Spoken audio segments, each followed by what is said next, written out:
my parents emailed me 2 weeks before my sister's wedding. Not a call, an email. Don't come to the wedding. Just watch the live stream, okay? We don't want Melissa to feel compared. I stared at that message for 10 minutes.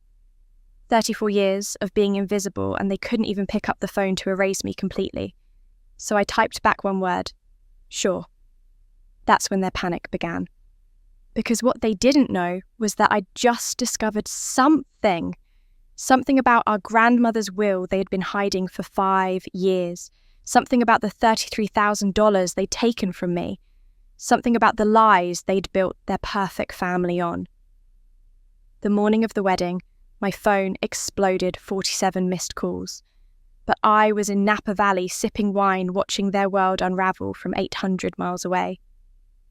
By the time my timed email hit their inboxes at 5 p.m, right in the middle of the reception, it was already too late.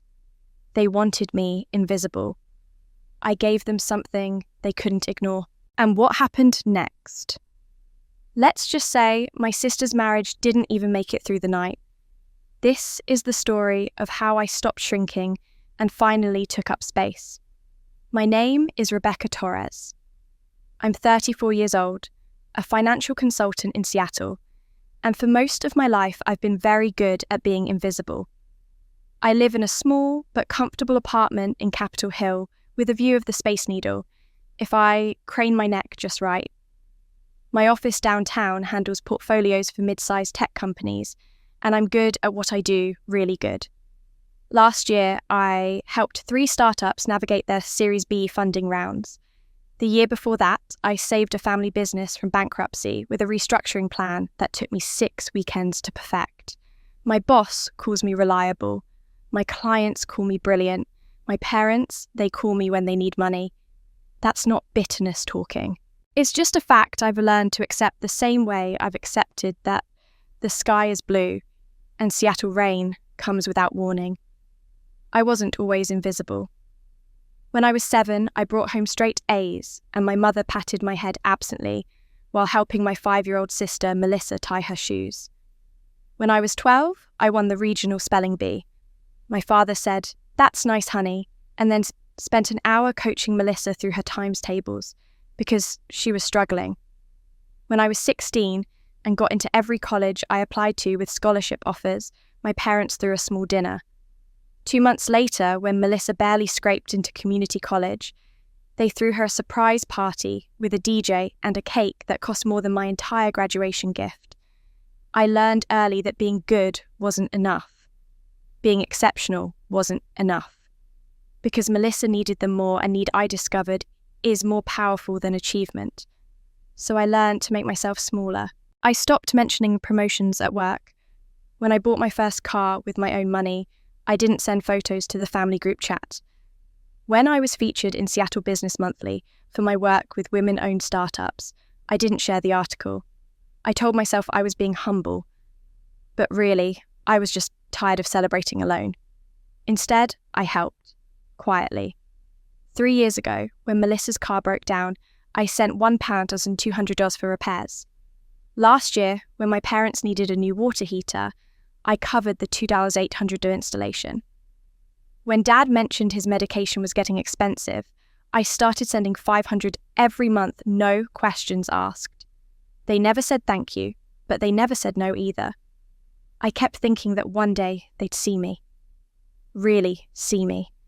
Not just as the daughter who was fine, who had her life together, who didn't need anything, but as someone worthy of the same attention, the same pride, the same love they gave so freely to Melissa.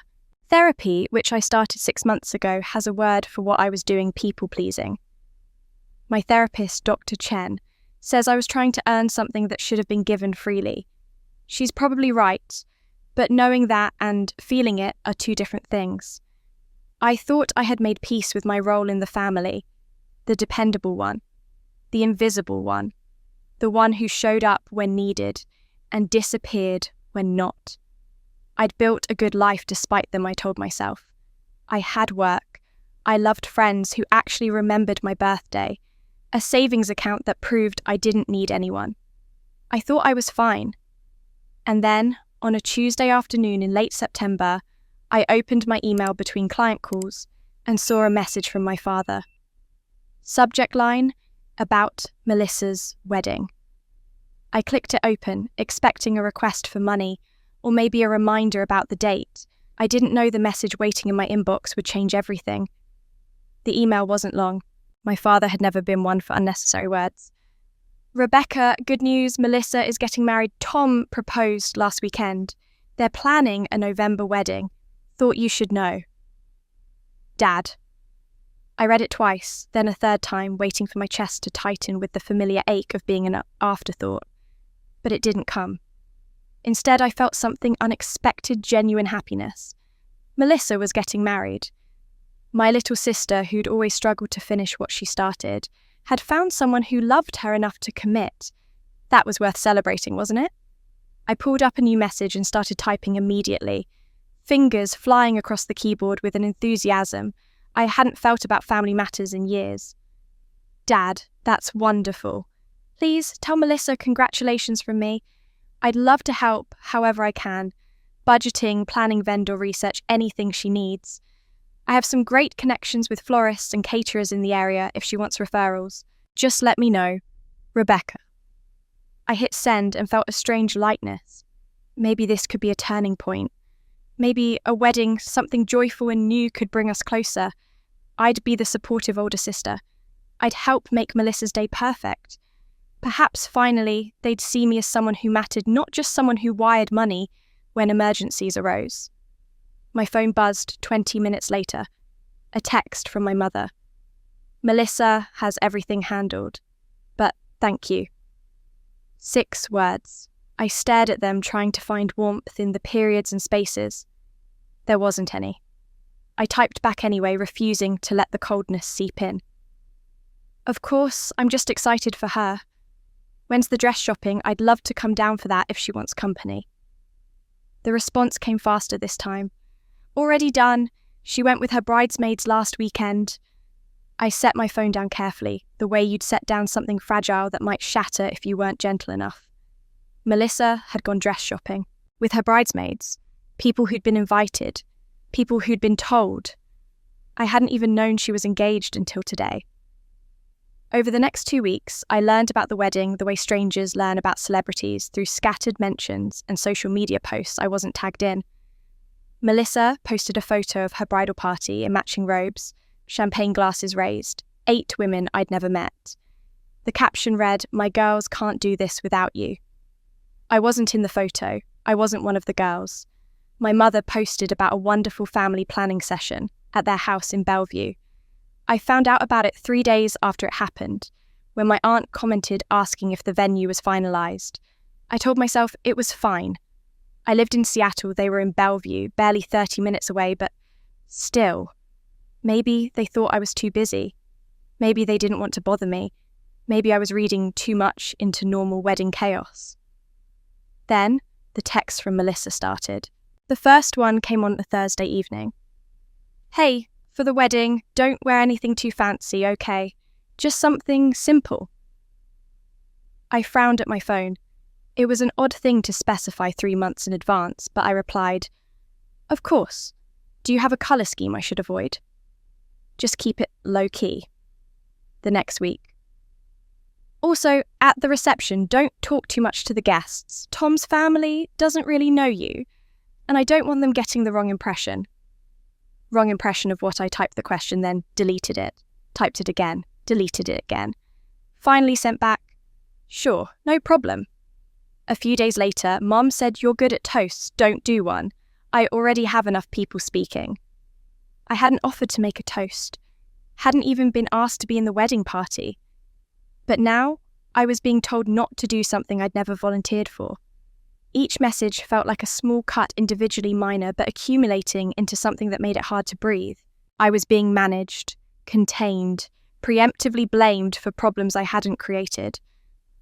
I started to recognise the pattern I'd spent 34 years learning to navigate. I was being positioned as the threat, the one who might outshine, the one who needed rules and boundaries, and instructions on how to behave at my own sister's wedding. I thought about calling my mother to ask if I'd done something wrong. I thought about texting Melissa to ask why she was treating me like a liability. But I'd learned long ago that asking why only made me sound needy, and needy wasn't something the invisible daughter was allowed to be. So I saved each message, screenshotted each one, told myself I was overreacting. And then 2 weeks before the wedding, my father's email arrived. But their next message was the one that stunned me. The subject line read, "Wedding update, please read." I opened it, standing in my kitchen, coffee mug in hand, expecting logistical details. Parking, information maybe, or a final headcount question. The email was from my father, but I could hear my mother's voice in every word. "Rebecca, we've been thinking about the wedding and what's best for everyone involved. We know you were planning to attend, but we think it might be better if you watched the live stream instead. Melissa has been under a lot of stress with the planning, and we don't want her to feel anxious on her big day. You understand how she gets when she feels compared to you. It's nothing personal. We just want to keep things calm and focused on her happiness. The link will be sent the morning of. Hope you understand. Mum and Dad." I read it once, then again, then a third time, each word settling like stones in my stomach. They were uninviting me to my sister's wedding via email. Not a phone call where I might ask questions or express hurt. Not even a text I could respond to immediately. An email formal and distant, as if I were a vendor being released from a contract. My hand started shaking. The coffee mug slipped, and I caught it just before it shattered against the tile floor. I set it down carefully on the counter and read the message again, looking for some indication that I'd misunderstood. We don't want her to feel anxious on her big day. You understand how she gets when she feels compared to you. The words were so carefully chosen, so calculated to make this my fault. I wasn't being excluded because they didn't love me. I was being excluded because I made Melissa uncomfortable by existing, by being successful, by being the daughter who didn't need constant reassurance and rescue. I thought about the last family dinner I'd attended 3 months ago. Melissa had just lost another job, her third in 2 years, and spent the entire meal explaining why it wasn't her fault, why her boss was unreasonable, why the company culture was toxic. I'd sat quietly nodding, asking supportive questions. When my mother asked me about work, I'd said fine, and changed the subject, not wanting to mention my promotion because the timing felt wrong. Even then, I'd been making myself smaller, and it still wasn't enough. My phone felt heavy in my hand as I stared at the email, and suddenly I was remembering another message, another emergency 4 weeks earlier. It had been 2 a.m. when my phone rang, my mother's name flashing on the screen.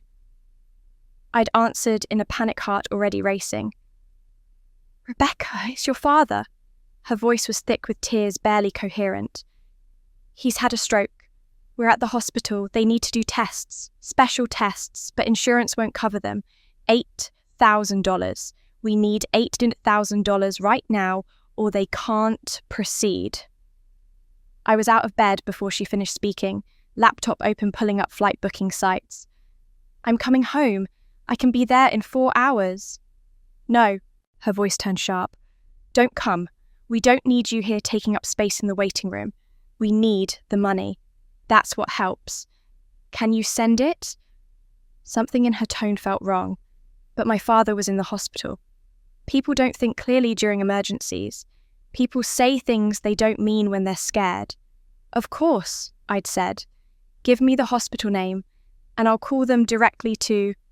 "Just send it to our account. We'll handle the hospital. Please, Rebecca. Every minute counts." I'd sent the money within an hour, watching $8,000 disappear from my carefully built savings account. Then, I'd sat by my phone waiting for updates that came in frustratingly vague increments. "He's stable. Tests are running. Doctors are reviewing results." By noon the next day, my father was apparently well enough to text me himself. "Thanks for the help. Feeling much better. Doctor says I'll be fine." I'd called immediately. "Dad, what did they find? What kind of stroke was it? What's the treatment plan?"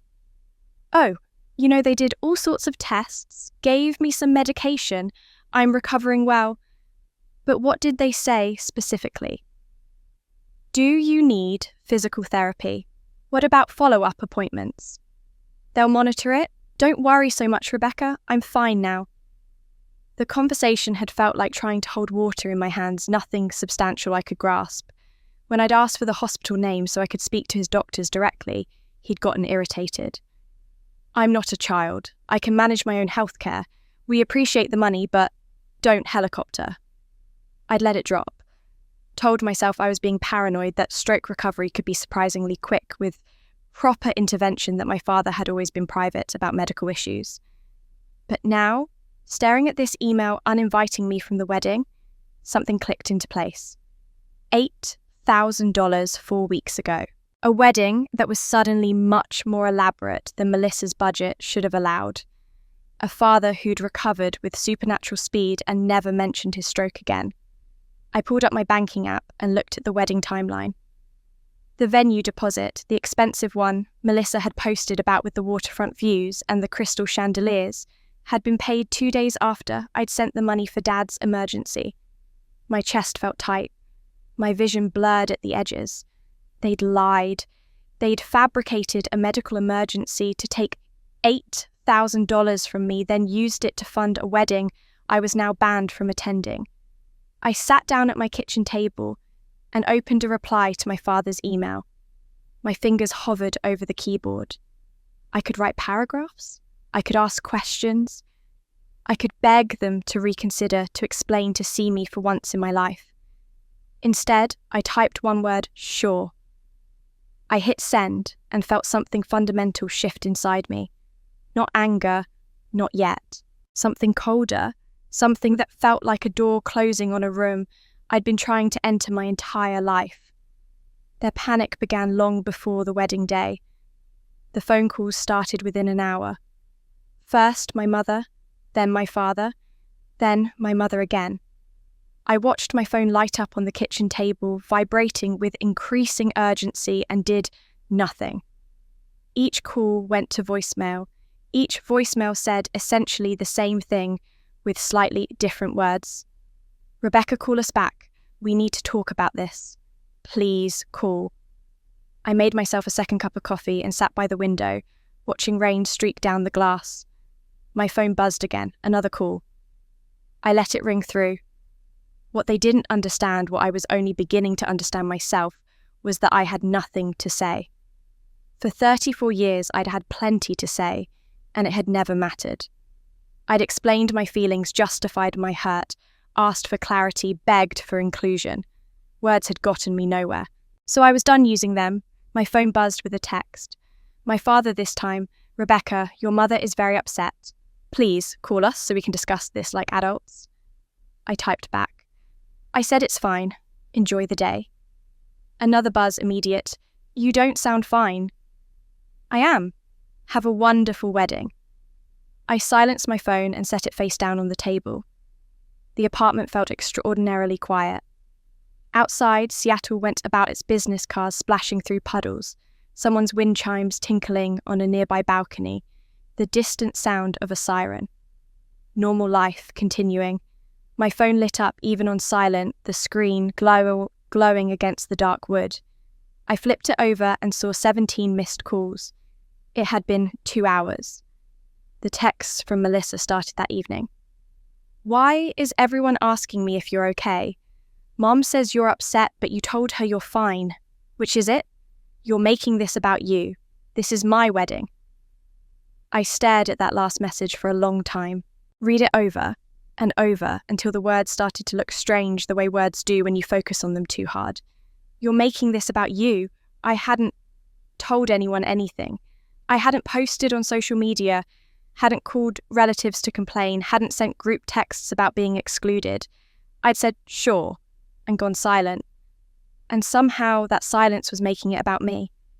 Or maybe, and this thought arrived with crystalline clarity, maybe it had always been about me, and my silence was just making that fact impossible to ignore.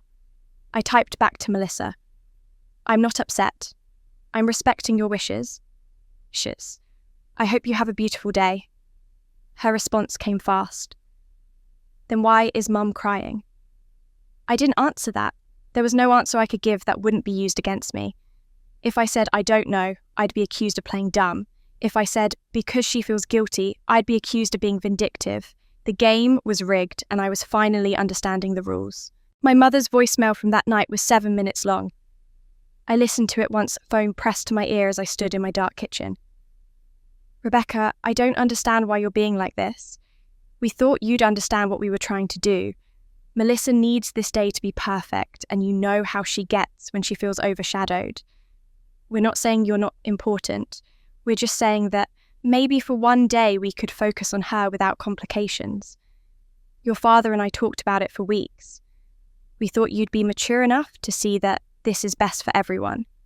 But now you're making everyone feel guilty, and I don't know why you're doing this to us. This is supposed to be a happy time.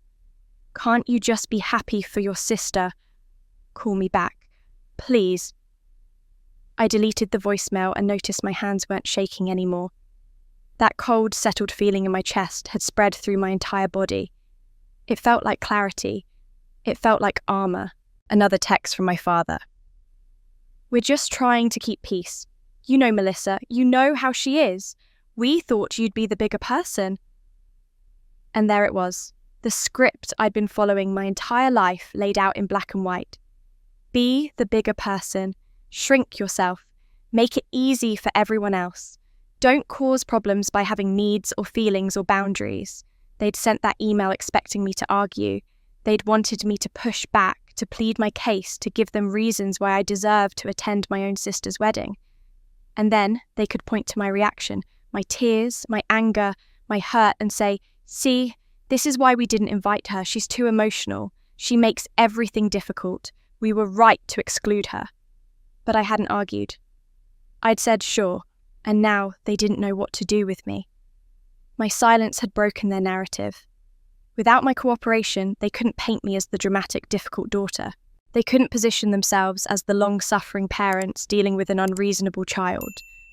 They were left holding their cruelty in their hands, with nowhere to set it down. Melissa texted again.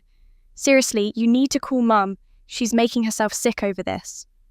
I read the message 3 times, looking for any acknowledgement that maybe, possibly there was a reason our mother might be upset. Any indication that Melissa understood what had been done to me.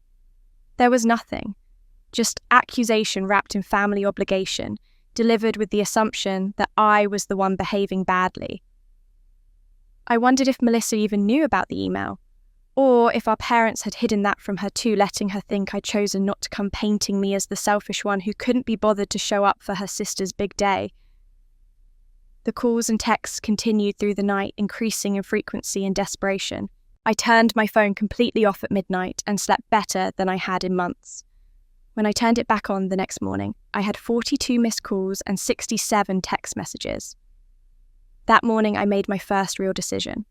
I sat at my kitchen table with my laptop open and made the decision I should have made years ago. I wasn't going to the wedding. And I wasn't going to watch the live stream either. For 3 decades, I'd shown up. I'd attended every event, sent every gift, made every accommodation. I'd twisted myself into shapes that might finally earn me a place at the table. And the table kept moving farther away. So I was done chasing it. I opened my calendar and blocked off the entire wedding weekend. Then I Googled Napa Valley Spa Resorts and spent 20 minutes booking myself a room with a vineyard view, a massage and a wine tasting tour. If I was going to be excluded from my sister's celebration, I'd create my own. The relief that washed over me when I hit confirm reservation was so intense I had to set down my coffee cup before I spilled it. This was what choosing myself felt like. Strange, unfamiliar, absolutely necessary, but something was still nagging at me, a splinter I couldn't quite reach. I pulled up my banking app and started scrolling through my transaction history, something I usually only did during tax season. What I saw made my stomach turn. 3 years of transactions, 3 years of helping. Venmo to Mum, 500. Note, for Melissa's car repair. Zelle to Dad, £1 200. Note, family emergency, don't worry about paying back. Bank transfer $2,800. Note, water heater, direct deposit to their account $500, then another $500, then another. Monthly, like clockwork for 18 months. Medication costs, they'd said. Dad's prescriptions were getting expensive. And then 4 weeks ago, $800,000. Emergency transfer 2 a.m. Dad's stroke. I added it up on my phone's calculator, though I already knew the answer would be devastating. Over 3 years, I'd sent my parents and sister nearly $40,000. $40,000 in emergencies and temporary help that was never repaid, never acknowledged, never appreciated. I'd funded their lives while remaining invisible in them. My hands were shaking when I opened Instagram, needing a distraction from the numbers that kept screaming in my head. Melissa's story was at the top of my feed, posted 2 hours ago. I almost scrolled past it. I'd trained myself not to look too closely at my family's social media, knowing it would only show me events I hadn't been invited to, but something made me tap on it. The image filled my screen, a wall in my parents' living room transformed into a gallery of family photos. I recognised that wall. I'd walked past it 100 times, but I'd never seen it look like this. Professional frames in matching gold arranged in an elegant pattern. Photos spanning decades. My mother as a young bride. My father holding a newborn. A toddler's birthday party. School pictures with gap-toothed smiles. High school graduation caps. College acceptance letters held up triumphantly. Professional headshots. Melissa in a graduation gown. Melissa at her first job. Melissa and Tom the happy couple. 32 photos, I counted them. 32 carefully curated moments of family history displayed prominently for every wedding guest to see. I wasn't in a single one. I zoomed in thinking maybe I'd missed myself in a group shot, maybe there was a corner where I existed. But no. The wall told a clear story. This family had 2 parents and 1 daughter. The oldest child had been edited out of history. I took a screenshot though, I'm not sure why. Evidence, maybe. Proof that I wasn't crazy, that this was really happening. My phone, which I'd finally turned back on, buzzed in my hand. A call from a number I hadn't seen in years. Jennifer Martinez, a friend from college who'd moved to Bellevue after graduation. We'd lost touch the way people do, though we still exchange birthday messages on Facebook. I almost didn't answer, but something told me I should. Rebecca. Her voice was careful, like she was approaching something fragile. Hey, I hope this isn't weird me calling. I got your number from the alumni directory. Jennifer, hi? No, it's fine. What's up? A pause. I was at your sister's engagement party last month. My neighbour is friends with Tom's mother, so I got invited. I didn't realise it was your sister until I got there and saw your parents. My chest tightened. Oh. Rebecca, I need to tell you something, and I debated whether I should, but if it were me, I'd want to know. She took a breath. Your mum was talking to a group of women, telling stories about Melissa growing up. Someone asked about you, Mrs. Chen, remember her? She taught our economics class and apparently knows your family. She said, and how's your other daughter, Rebecca? I heard she's doing so well in Seattle. I closed my eyes, already knowing where this was going.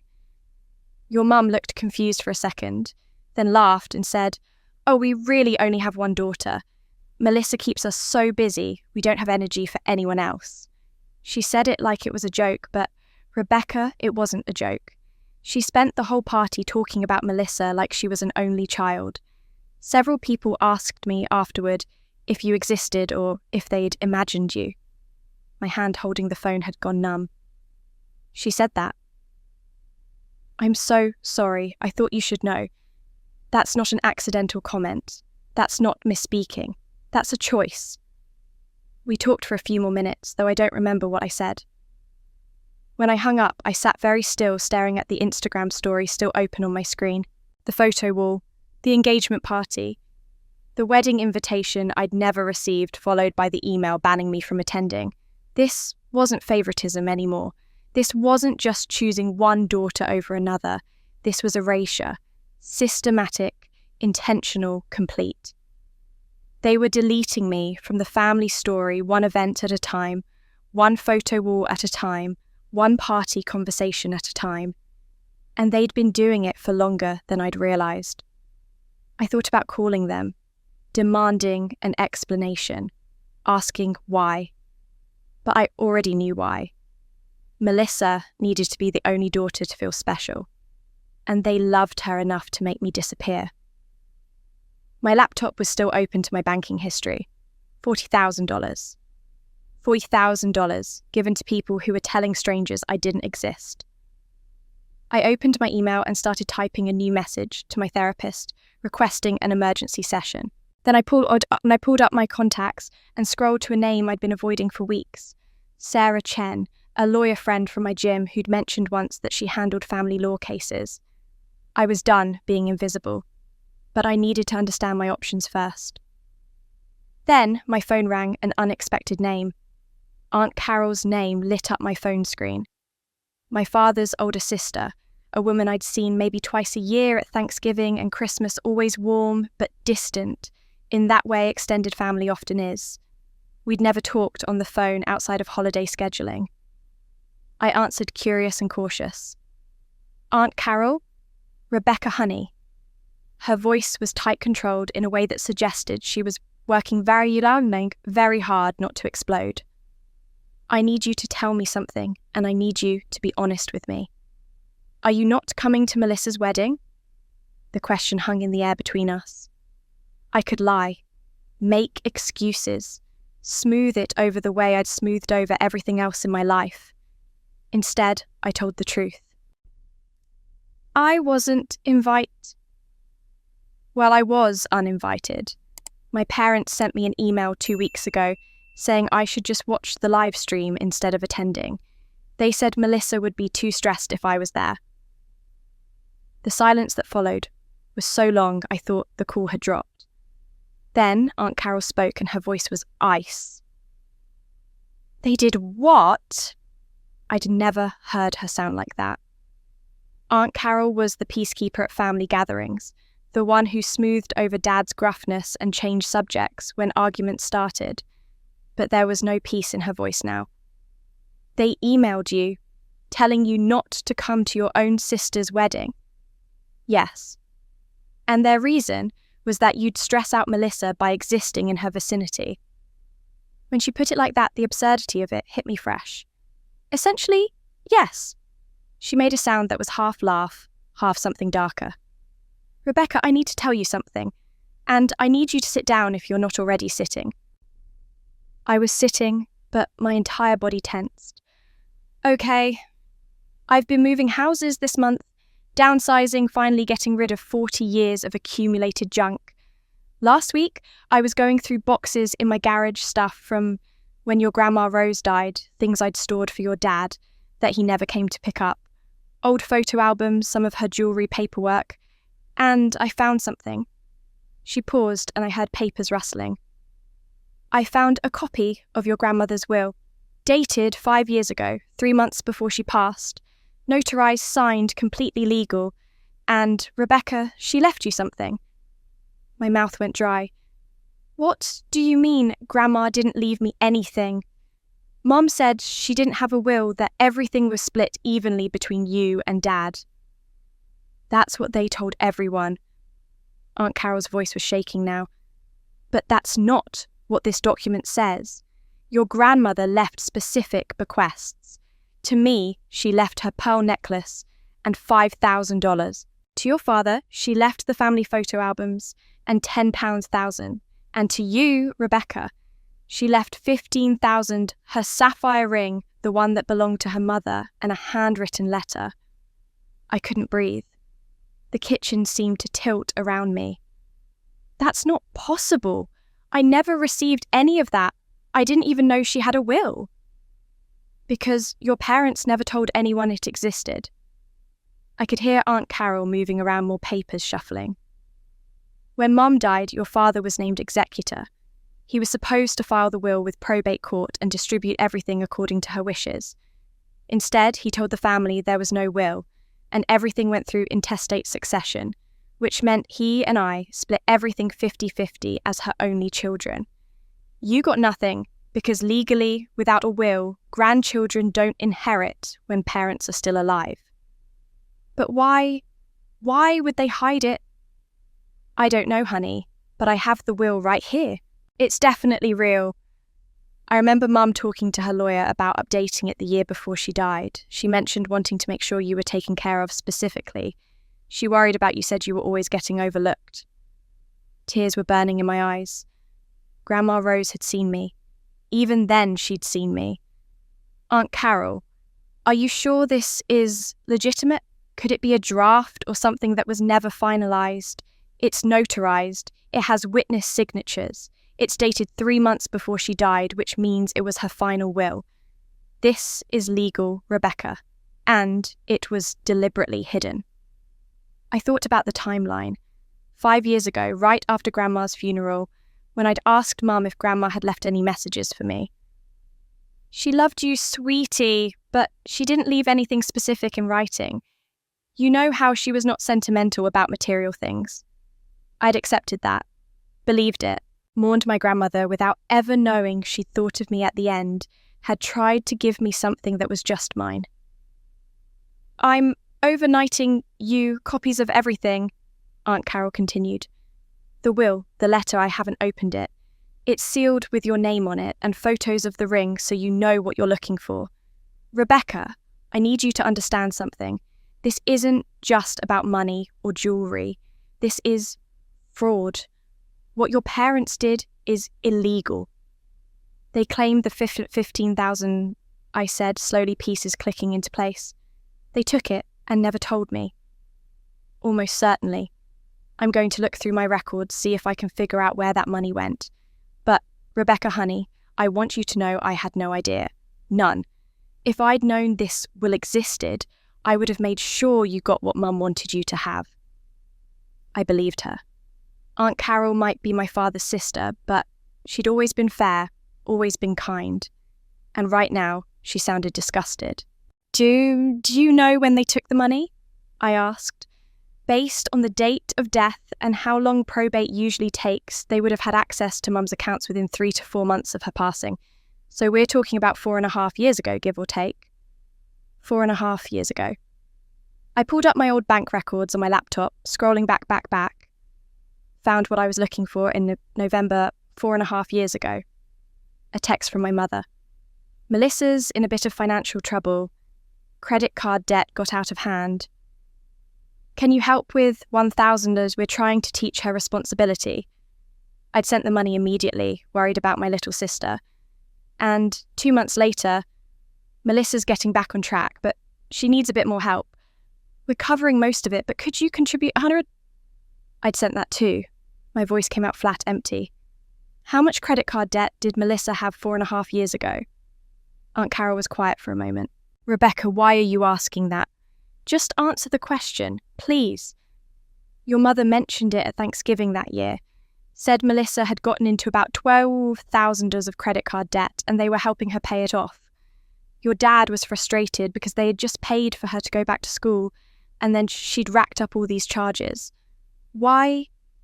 I stared at my laptop screen, at the texts from my mother, at the transfers I'd made thinking I was helping my struggling sister, while my parents used Grandma's $15,000, my $15,000, to do the same thing. Rebecca, Aunt Carol's voice was worried now. What is it? Aunt Carol's next words broke something inside me. Your parents used that money for Melissa's credit card debt. I'll send those documents today, Aunt Carol had said before we hung up. Express mail. You should have them by Monday. Monday came. I'd spent the weekend in a strange state of suspension, unable to focus on anything except the knowledge that somewhere in transit a FedEx truck was carrying proof of my family's betrayal. I'd gone through the motions, grocery shopping, laundry, a virtual meeting with a client that I barely remembered 5 minutes after it ended. My therapist had called back and scheduled an emergency session for Tuesday. I'd agreed, but couldn't imagine what I'd say.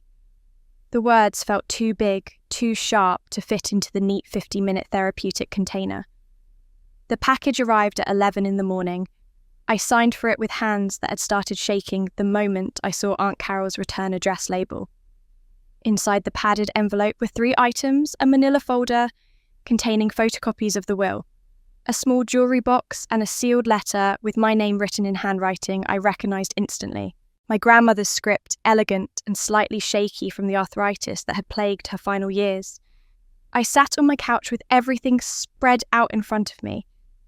The will I could look at later, the ring I wasn't ready to see. But the letter I held like it might dissolve if I breathed wrong. The envelope was cream-coloured, expensive stationery my grandmother had always used for important correspondence. My name was written across the front in blue ink, for Rebecca Marie Torres. Nothing else, just my name in her hand, proof that she'd thought of me in those final months. I opened it carefully, using a butter knife to avoid tearing anything. Inside were 3 pages of the same cream stationery, filled front and back with her small, neat writing. I started reading, and the first line made my breath catch. "My dearest Rebecca, if you're reading this, it means I'm gone, and it probably means your parents tried to hide this from you." She'd known. Even then, she'd known what they'd do. I'm writing this letter 3 months before my surgery, the one the doctors say I probably won't wake up from. I want to be wrong about your parents, Rebecca. I want to believe they'll honour my wishes and give you this letter along with the ring and the money. But I know my son, and I know how his fear manifests. He's terrified of having 2 successful daughters because he doesn't understand that love isn't a limited resource. So I'm writing this, assuming the worst, hoping for the best. My eyes blurred. I blinked hard, refusing to miss a single word. I've watched you your whole life, sweetheart. I've watched you make yourself smaller and smaller, trying to fit into spaces that should have expanded to hold you. I've seen you dim your light so Melissa wouldn't feel overshadowed, and it's broken my heart every single time. You were 7 years old when you stopped talking about your achievements at family dinners. 7.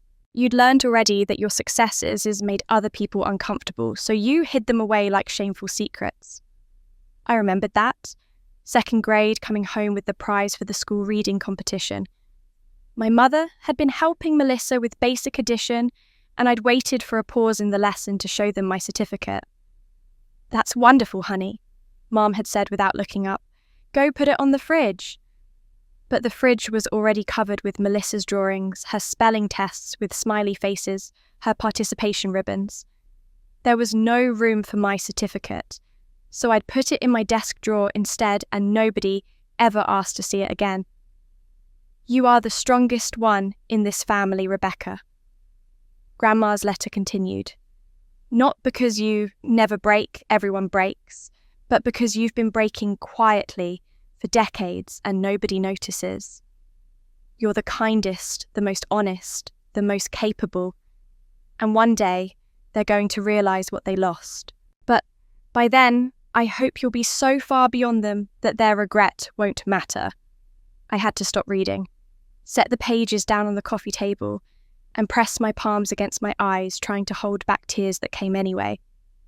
Great heaving sobs that I'd held in for so long, I'd forgotten they existed.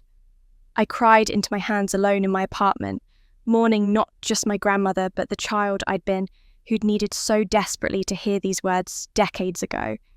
When I could breathe again, I picked up the letter and kept reading. "The money I'm leaving you isn't much, but it's enough to start something. A down payment on a house, or seed money for a business, or just a cushion so you can say no to people who've never deserved your yes. The ring belonged to my mother, who wore it through the Depression and 2 world wars. She told me once that the stone was small, but it survived everything life threw at it. She said it was for whichever granddaughter needed reminding that surviving makes you valuable, not the other way around. That's you, Rebecca. That's always been you." I opened the jewellery box with trembling fingers. Inside, nestled in white satin, was a gold ring with a small sapphire flanked by 2 tiny diamonds. Simple, elegant, enduring. I slipped it onto my right hand and it fit perfectly, like it had been waiting for me. I wish I could be there to see the woman you become when you finally stop shrinking, the letter concluded. But I believe in you enough to know you'll get there. Stop waiting for people to see you, darling. Start seeing yourself. The love you've been searching for in them, you already have it. You've always had it. It's been inside you all along, patiently waiting for you to notice. I love you, my invisible girl who deserves to be seen. Grandma rose. I read the letter twice more, then carefully folded it and placed it back in the envelope. My grandmother had seen me. For my entire life, while everyone else looked through me, she'd seen me. That night I sat at my desk and opened the leather journal my therapist had given me months ago, the one I'd barely used because I never knew what to write. Now the words came easily. Why did I spend 34 years needing their approval when I already had hers? Why did I let the people who couldn't see me define my worth when the one person who mattered most told me exactly who I was? Grandma knew I was strong and kind and honest. She knew I was valuable, and she knew they'd try to make me forget. But I won't forget anymore. I'm done shrinking. I'm done waiting to be seen. I'm reclaiming what's mine, not just the money and the ring, but myself. All of me. The parts I've hidden, the successes I've downplayed, the boundaries I've never set. I'm taking it all back. I closed the journal and picked up my phone. Found the contact for Sarah Chen, the lawyer from my gym. Sent a text. Are you available for a consultation this week? It's about inheritance fraud and financial exploitation. I have documentation. Her response came within minutes. Tomorrow at 4 p.m, my office. Bring everything. I looked at the will photocopies, the bank statements I'd printed showing years of help that flowed in only one direction, the screenshots of my mother's texts asking for money while hiding Grandma's bequest. I had everything, but the hardest truth was still waiting. Aunt Carol called again 2 days later, just as I was organising documents for my meeting with Sarah Chen. I'd spread everything across my dining table. Bank statements, screenshots, the will, photos of receipts, creating a timeline of financial exploitation that looked damning even to my own eyes. Rebecca, honey, I've been thinking about you constantly, Aunt Carol said when I answered. How are you holding up? I'm okay. Better than okay, actually. I have a lawyer consultation this afternoon. Good, that's good. She paused. I'm glad your dad's feeling better at least. Saw him at the Whole Foods in Bellevue yesterday, looking healthy as ever. I didn't stop to talk, I'm still too angry at him, but he was loading cases of wine into his car, so clearly he's recovered. My hand stilled over the papers. Wait, when did you see him? Yesterday, Tuesday, around noon. Aunt Carol. My voice came out strange hollow. When exactly did Dad have his stroke? The one I sent money for. Oh, that was, let me think, 4 weeks ago, late September, I think. Your mother called me in a panic at 6 a.m, said they were at the hospital. Why? And you saw him loading wine at the grocery store 2 days later. A long silence. Rebecca, what are you saying? I'm saying I got a call at 2 a.m. 4 weeks ago. Mum told me Dad had a stroke and needed $8,000 for emergency tests insurance wouldn't cover. I sent the money immediately. And Dad was loading wine at Whole Foods 48 hours later. Oh my God! Aunt Carol's voice dropped to a whisper. Rebecca, no. Your mother told me they were at the hospital, but when I called to check on him the next day, she said they'd released him because it was a false alarm. She said it turned out to be severe dehydration and low blood sugar, not a stroke at all. She never mentioned needing money. My free hand had curled into a fist. What hospital did she say they went to? Banås, Swedish medical centre, the one in Issaquah. I was already pulling up the hospital's website on my laptop. Aunt Carol, I need to go. I'll call you back. I dialed Swedish Medical Centre and navigated through the phone tree until I reached patient records. I'm checking on whether my father was admitted 4 weeks ago. David Torres, Torres. The woman on the other end clicked through her system. I'm not showing any admission for that name in the past 6 months, ma'am. Can you check the emergency room? Maybe he was treated and released. More clicking. No ER visit on record either. Is it possible he used a different facility? I thanked her and hung up. Then, I did something I'd avoided for years. I logged into my father's insurance portal. He'd added me as an emergency contact when I was 18, and in 13 years of benign neglect, he'd never removed my access. The insurance company's website loaded slowly, and I navigated to his claims history with my heart hammering against my ribs. The most recent claim was from March, a routine physical. Before that, a prescription refill in January. Nothing in September, no emergency room visit, no tests, no hospital admission of any kind. The stroke was a lie. The emergency was fabricated. They'd called me at 2 a.m, weaponized my fear and love, extracted $8,000, and there had never been a medical crisis at all. I opened my credit card statement with shaking hands, something I'd been avoiding looking at too closely because I'd been overwhelmed. There it was, dated 4 weeks ago, 3 days after the fake stroke, a $10,000 charge to Bella Vista Estate and Gardens. I googled the name. A luxury wedding venue on the waterfront, the same venue Melissa had posted about with the caption, "Dreams do come true." I'd never authorised that charge. I hadn't even known my card information had been used. Then I remembered 6 weeks ago I'd driven to Bellevue for Sunday dinner, one of my quarterly attempts to maintain family connection. I'd used the bathroom and left my purse on the hallway table. Melissa had been there between jobs again, scrolling through her phone in the living room. It would have taken 30 seconds. Pull out my card photograph, both sides, replace it. I wouldn't have noticed. I'd never even thought to check, because who expects their own sister to commit credit card fraud? I pulled up a calculator app and started adding. The inheritance they'd stolen, $15,000. The fake medical emergency, $8,000. The fraudulent charge for the wedding venue, $10,000. $33,000. They'd taken $33,000 from me over 4 years through calculated lies, manipulation, and outright theft. I took screenshots of everything. The insurance portal showing no claims. The credit card charge. My bank records showing the $8,000 emergency transfer. The texts from my mother about Dad's stroke. I emailed everything to myself then, to a backup email account I'd created specifically for this purpose. Then, I uploaded copies to a secure cloud storage service. Whatever happened next, I had proof. Documented, time-stamped, undeniable proof. My phone showed 3:47 p.m. I had 13 minutes before my meeting with Sarah Chen. I gathered all my papers into the folder I'd prepared, grabbed my laptop, and headed for the door. My grandmother's ring caught the light as I reached for my keys, the small sapphire glinting like it approved. I called my lawyer that same hour. Sarah Chen's office was in a sleek downtown building with floor-to-ceiling windows overlooking Elliott Bay.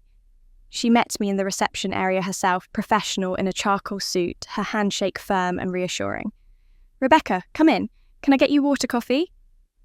"Water would be good." She led me to a corner office with a view of the ferries crossing the Sound and gestured to a chair across from her desk. I set down my folder and laptop, accepted the glass of water she poured from a pitcher, and waited while she settled into her own seat. "So," Sarah said, pulling out a legal pad, "you mentioned inheritance fraud and financial exploitation. Tell me everything." I walked her through it chronologically. Grandma's will 5 years ago, the $15,000 to $1,000 bequest my parents hid and claimed, the pattern of emergencies I'd funded over the years, the fake stroke 4 weeks ago, and the $8,000 I'd sent at 2 a.m, the credit card charge for the wedding venue I'd never authorised. As I talked, I pulled out documents, sliding them across her desk one by one, like evidence in a trial. Because that's what they were. Sarah made notes occasionally, stopping me to ask clarifying questions. "You have login access to your father's insurance portal." "Yes, he added me as emergency contact years ago." "And you're certain he never removed that access?" "I logged in today. It worked." When I finished, she sat back in her chair and studied me for a long moment. "Rebecca, I want to be very direct with you. What your parents did is criminal. The hidden will is probate fraud. The credit card charge is identity theft and fraud. The fake medical emergency is financial exploitation of a family member. You could pursue this criminally, civilly, or both. My hands were steady on my lap. What would you recommend? That depends on what you want. Do you want justice or do you want revenge? I thought about Grandma's letter, about the ring on my finger that had survived the Depression and 2 world wars, about 34 years of making myself invisible while they took and took and took. I want the truth, I said. I want them to face what they did. I want the money back. But I don't want to destroy them. I just want to stop being destroyed by them. Sarah nodded slowly. Then here's what I suggest. We build an airtight case first. The wedding is in 9 days, correct? I nodded. Don't dispute the credit card charge yet. If you do, your bank will notify you and potentially them. They'll know you're onto them and they'll start covering tracks. Let the wedding happen. Let them think they've gotten away with it. And then we send a formal demand letter. We outline everything, the will, the fraudulent charges, the fake emergency. We demand full restitution of $33,000 within 90 days plus interest.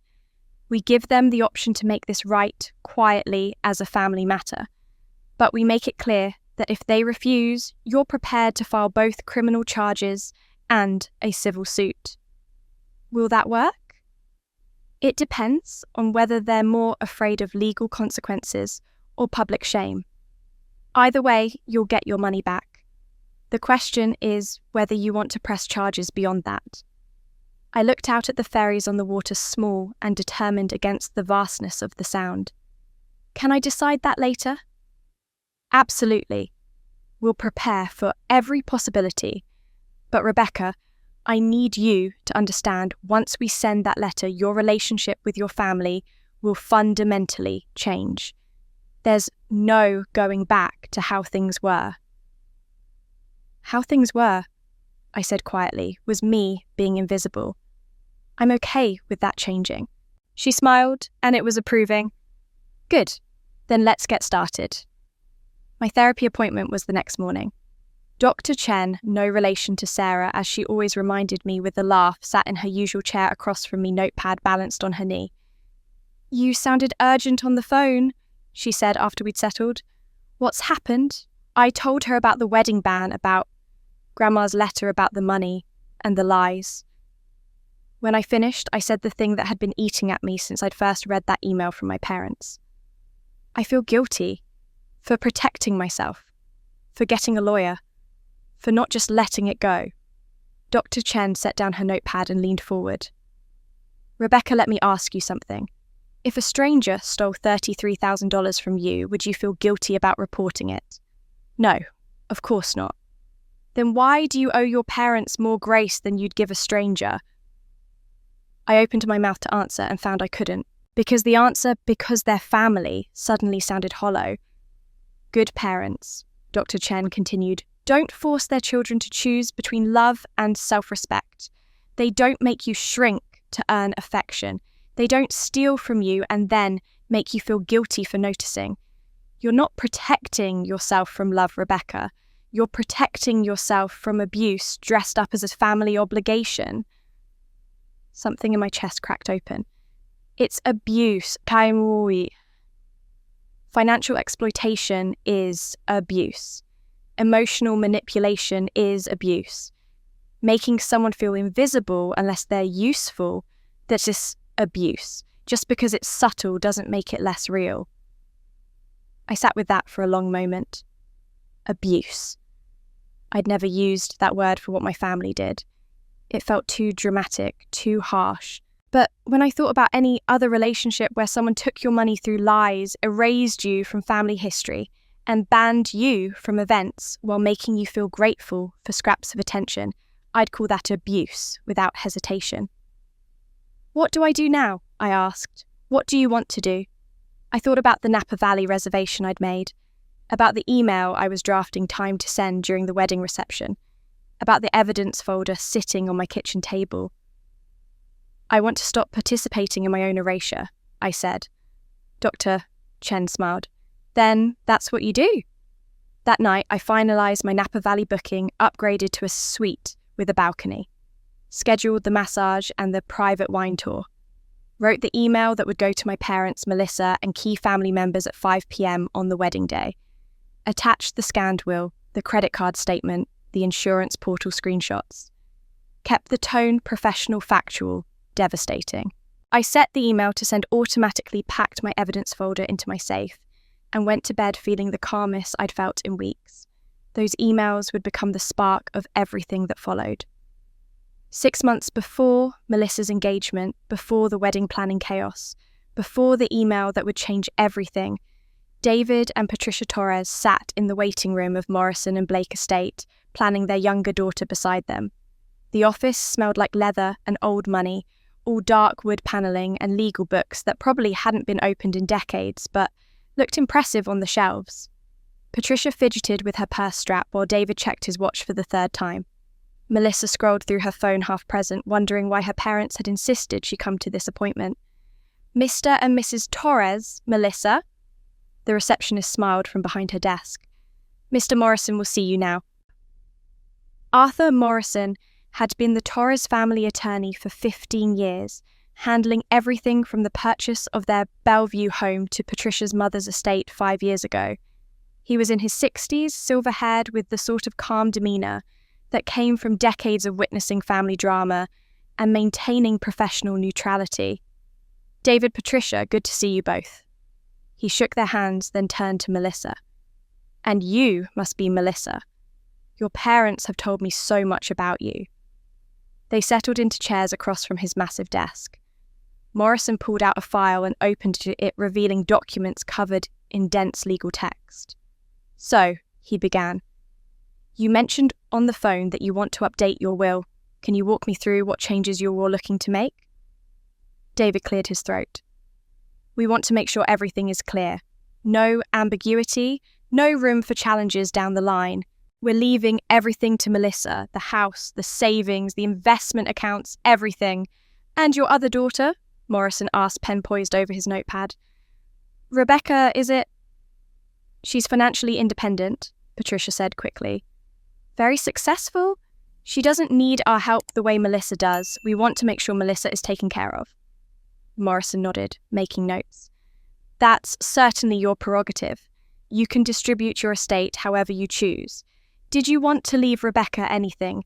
Even a small bequest? It's not uncommon to—" "No," David interrupted. "Nothing. We'll make that clear in the will." "All right," Morrison kept writing. "Now, I should mention that when one child is entirely excluded, it sometimes leads to contested wills after the parents pass. The excluded party may claim undue influence, or argue they were promised something verbally, or, that's actually why we're here." David leaned forward. "We want protection against that. We want to make sure Rebecca can't challenge this." Morrison set down his pen and steepled his fingers. "You want a no contest clause." "Exactly. Let me explain how that works." Morrison pulled out a fresh sheet of paper and began sketching a diagram. A no contest clause, also called an in terrorem clause, essentially says this: if anyone named in the will challenges it in court, they forfeit whatever they were supposed to receive. It's a deterrent. "But she's not receiving anything," Melissa spoke up for the first time. "So how would that work?" "Good question." Morrison looked at her approvingly. "If Rebecca isn't receiving anything in the first place, a traditional no contest clause wouldn't have much teeth. However, we can craft language that's broader, something like, if Rebecca Torres contests this will or brings legal action against the estate, the executors or any beneficiary she forfeits any claim to the estate and may be held liable for legal fees." David's eyes lit up. "Perfect. That'll keep her quiet." "Will it, though?" Patricia's voice wavered. "What if she never causes trouble? Are we being paranoid?" "Better safe than sorry," David said firmly. "We put this in place, and if she behaves, it never matters. But if she tries to make problems, he snapped his fingers. She loses. She'd be smart enough to know not to risk it. Morrison looked between them carefully. I have to ask, is there a specific reason you're concerned about Rebecca challenging your will? Has she made threats, expressed resentment about estate planning? She barely talks to us, David said. She's always been distant, too busy with her fancy job to visit. We see her maybe 3 times a year. She's already halfway out of this family. This just makes it official. Melissa shifted uncomfortably in her chair. Dad, I don't know. Rebecca does help us out sometimes. She sent money when my car broke down. She helped with the water heater. Isn't this kind of harsh, sweetheart? Patricia reached over and patted Melissa's hand. You're too kind. Rebecca helps because it makes her feel superior. But when we're gone, you'll be the one dealing with the house, the finances, everything. You'll need this protection. We're doing this for you. Plus, David added, she makes 6 figures. She doesn't need our middle-class estate. You do. This is about fairness, not harshness. Morrison watched this exchange with the carefully neutral expression of someone who'd witnessed countless family rationalizations. I'll draft the language. You'll have 14 days to review before we finalize. Is there anything else you want to include? David and Patricia exchanged a look. Actually, Patricia said slowly, what if we needed to document that Rebecca was being divisive or problematic? Would that help support the will if anyone questioned our decision? What kind of documentation are you thinking? I don't know. Emails showing she was causing family conflict. Messages where she was being difficult. Morrison's expression didn't change, but something shifted in his tone. Mrs. Torres, if you're planning to manufacture evidence of conflict. No, Patricia backpedaled. I just meant if something came up naturally. If she happened to react badly to something. If genuine conflict arises and you document it, that's one thing. But I'd caution you, courts are very good at spotting manufactured disputes. And if Rebecca ever got a lawyer to review communications and found you'd been deliberately provoking her to create evidence that could actually invalidate your will based on fraud or bad faith. David nodded, filing that information away. Understood. We won't manufacture anything. We'll just be prepared if she happens to cause problems. They signed the preliminary documents. Morrison promised to have the updated will ready within 2 weeks. As they left the office, Melissa trailing behind her parents, she couldn't shake the uncomfortable feeling that they'd just set a trap. But for what? For whom? 2 weeks later, they returned and signed the final will. And 4 months after that, Tom proposed to Melissa with a ring her parents had helped him finance. And 2 months after that, as wedding planning became overwhelming, and Melissa confessed she was terrified of being compared to her perfect older sister, Patricia had an idea. What if we just didn't invite her? She suggested to David one night. Or told her to watch online instead. It would give us peace of mind, give Melissa her special day, and if Rebecca reacts badly, David finished understanding dawning, we'd have evidence that she's the problem, for the will. They'd sent the email 2 weeks before the wedding, carefully worded, to sound reasonable, but designed to provoke. They'd expected tears, angry phone calls, dramatic texts they could screenshot and save, evidence of instability, proof they'd been right to exclude her from everything. Instead, I had written one word, sure. And now, with the wedding 7 days away, they had no idea what I was thinking. No evidence, no control, no idea that I had already found a lawyer and was building a case for myself. Back in the present, I had no idea this trap existed yet. 5 days before the wedding, I sat at my kitchen table with my laptop open and started writing the email that would change everything. Not the one with evidence and legal documentation. That one was already drafted, scheduled to send at 5 p.m. on Saturday during cocktail hour when everyone would be checking their phones and the champagne would be flowing. That email was a legal document crafted with Sarah Chen's input, professional and devastating. This email was different. This one was for family. I called up my contacts and started selecting recipients carefully. Aunt Carol, obviously, Uncle Jim, my father's brother, who'd always been kind, great Aunt Margaret, who'd been close to Grandma Rose, Cousin Linda, who'd organised Grandma's memorial service. I chose people who remembered my grandmother, people who'd known me as a child, people who might read between the lines. I didn't include my parents, didn't include Melissa. This wasn't for them. The email itself was simple. I wrote it 3 times, deleting versions that sounded bitter or accusatory until I had something that was just facts presented plainly. Dear family, I wanted to reach out before Melissa's wedding this Saturday to explain why I won't be attending. Mum and Dad asked me to watch via Livestream instead of attending in person, as they felt my presence might stress Melissa on her special day. I'm respecting their wishes and taking a spa weekend in Napa Valley instead. I hope Melissa and Tom have a beautiful celebration and a wonderful marriage. If anyone would like to know more about Grandma Rose's final wishes and how they pertain to me, I'm happy to share those details privately. With love, Rebecca.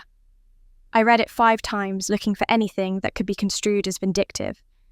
There was nothing, just the truth stated calmly with an offer to discuss Grandma's will for anyone curious enough to ask.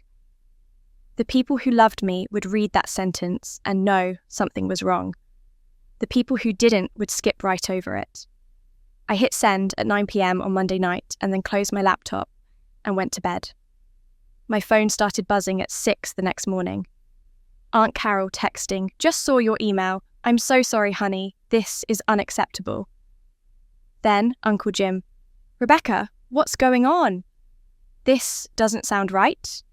Great Aunt Margaret called and left a voicemail that I saved without listening to, yet knowing from her tone it was supportive. I didn't respond to anyone, except Aunt Carol sending her a simple, "Thank you, I'll explain everything after the wedding." By Wednesday, I was packed. 1 suitcase with comfortable clothes, a nice dress for dinner, my journal and Grandma's letter, which I'd taken to carrying with me like a talisman. I'd arranged for a car service to take me to the airport Friday morning. My Napa reservation was confirmed, a room at the Carneros Inn with a private patio overlooking the vineyards. Thursday evening, I scheduled the second email, the important one. Subject line, requesting return of my property recipients. Mum, Dad, Melissa, Aunt Carol, Uncle Jim and Sarah Chen CC'd for legal documentation. Body, professional, factual, impossible to misinterpret. I am writing to formally request the return of property that belongs to me. Attached, you will find 1. A copy of Grandma Rose's will dated 5 years ago, leaving me $15,000, a sapphire ring, and a letter. This will was never probated, and these items were never given to me. 2. Insurance records showing no medical emergency or hospitalization 4 weeks ago when I wired $8,000 for Dad's supposed stroke. 3 credit card statement showing a $10,000 charge to Bella Vista Estate and Gardens that I did not authorize. Total amount unlawfully taken, $33,000. I am requesting full repayment within 90 days. My attorney is copied on this email. If you wish to discuss this privately before I proceed with legal action, please contact me directly. Rebecca. Attached were PDFs of everything. The scanned will, the insurance portal screenshots, the credit card statement with the wedding venue charge highlighted, the bank transfer confirmations, a timeline document Sarah had helped me create showing every emergency I'd funded over 3 years. I set it to send Saturday at 5:00 p.m. precisely. Cocktail hour when the wedding party would be mingling and phones would be accessible, but attention would be divided. When the evidence would hit maximum number of people before my parents could control the narrative. Friday morning, I woke at 5 a.m. without an alarm, showered and dressed in comfortable travel clothes. The car service arrived at 6:30. By 8, I was through security at SeaTac Airport with a coffee in hand and Grandma's ring catching the fluorescent light. The flight to San Francisco was smooth. The drive to Napa Valley was beautiful rolling hills and endless vineyards turning golden in November light. I checked into the Carneros Inn at 2 p.m. and stood on my private patio breathing in air that smelled like earth and wine and possibility. I turned off all phone notifications except for Aunt Carol's number. Then I opened my journal and wrote, "Revenge is exhausting. But the truth sets you free. I'm not trying to destroy them. I'm just done protecting them from consequences. Whatever happens tomorrow, I'll be here in this beautiful place choosing peace instead of performance. For the first time in my life, I'm not making myself smaller to make room for someone else's comfort. And it feels like coming home to myself." I had a massage scheduled for 4 p.m, dinner reservations at a vineyard restaurant for 7 and a private wine tasting tour booked for Sunday morning. I'd packed a good book, downloaded music I loved, and brought bath salts for the oversized tub in my room. Saturday would be Melissa's wedding day, but it would also be the day I stopped being invisible. The day the truth came out. The day my family would have to face what they'd done, not because I was screaming at them, but because I'd simply stopped lying for them. I set my phone on the nightstand, plugged it in to charge, and went to my massage feeling lighter than I had in years. And on the wedding morning, all of it exploded. I woke to sunlight streaming through sheer curtains and the distant sound of someone laughing by the pool. For a moment, I didn't remember where I was, just registered comfort, warmth, peace. Then it came back. Napa Valley, the Carneros Inn, Melissa's wedding day happening without me. I stretched and checked the clock on the nightstand, 8 a.m. The wedding started at 3, which meant right now my mother was probably having her hair done. Melissa was likely still in pajamas, drinking champagne with her bridesmaids, and my father was pacing nervously, because that's what he did at family events. I had a massage booked at 10, wine tasting at 2, dinner reservations at 7 at a restaurant Aunt Carol had recommended. I reached for my phone out of habit and saw the notification, count 47 missed calls, 89 text messages. My email showed another 32 unread. I swiped through the call list. Mum. Dad, Melissa, Mom again, Dad again numbers. I didn't recognise but suspected were extended family. I put the phone on Do Not Disturb, silencing everything except Aunt Carol's number, and set it face down on the nightstand. Whatever was happening, it could wait until after breakfast. The inn's restaurant served on a terrace overlooking the vineyards. I ordered coffee and avocado toast, sat at a small table in the corner, and watched the morning light turn the grapevines gold. My phone buzzed once Aunt Carol and I picked it up. Her text contained 3 screenshots from what looked like a family group chat I wasn't part of. I zoomed in and started reading. Mum, from an hour ago. Did anyone else get a strange email from Rebecca? What is she talking about with your grandmother's wishes? Uncle Jim. I got it. She said you told her not to come to the wedding, just to watch online. Mum. That's not exactly what happened. It's complicated. Uncle Jim. Patricia, did you or did you not tell your daughter she couldn't attend her sister's wedding? Cousin Linda. I'm confused. Rebecca's not coming. Great Aunt Margaret. I spoke to Rebecca yesterday. She was very gracious, but I got the sense something is very wrong. Patricia, David, what's going on? Dad, this is between us and Rebecca. We'd appreciate if everyone didn't make assumptions. Uncle Jim, you're not denying it. The thread went on dozens of messages, family members weighing in with varying degrees of confusion and judgment. I could feel the panic in my mother's responses, the defensiveness in my father's, the way they were losing control of the narrative message by message. I set the phone down and went back to my breakfast. The avocado toast was perfect. At 9:30, Aunt Carol called. I answered, expecting a check-in. Rebecca, honey, all hell is breaking loose in Bellevue right now. I saw the group chat screenshots. Thank you for those. That's just the beginning. Melissa's having a complete meltdown. She didn't know about the email your parents sent you. They never told her, they uninvited you. She thought you just chose not to come, and now she's realizing her parents manipulated the whole situation. I processed this information carefully. She really didn't know. According to my source, Tom's aunt, who's friends with one of the bridesmaids, Melissa, just found out this morning when everyone started asking about you.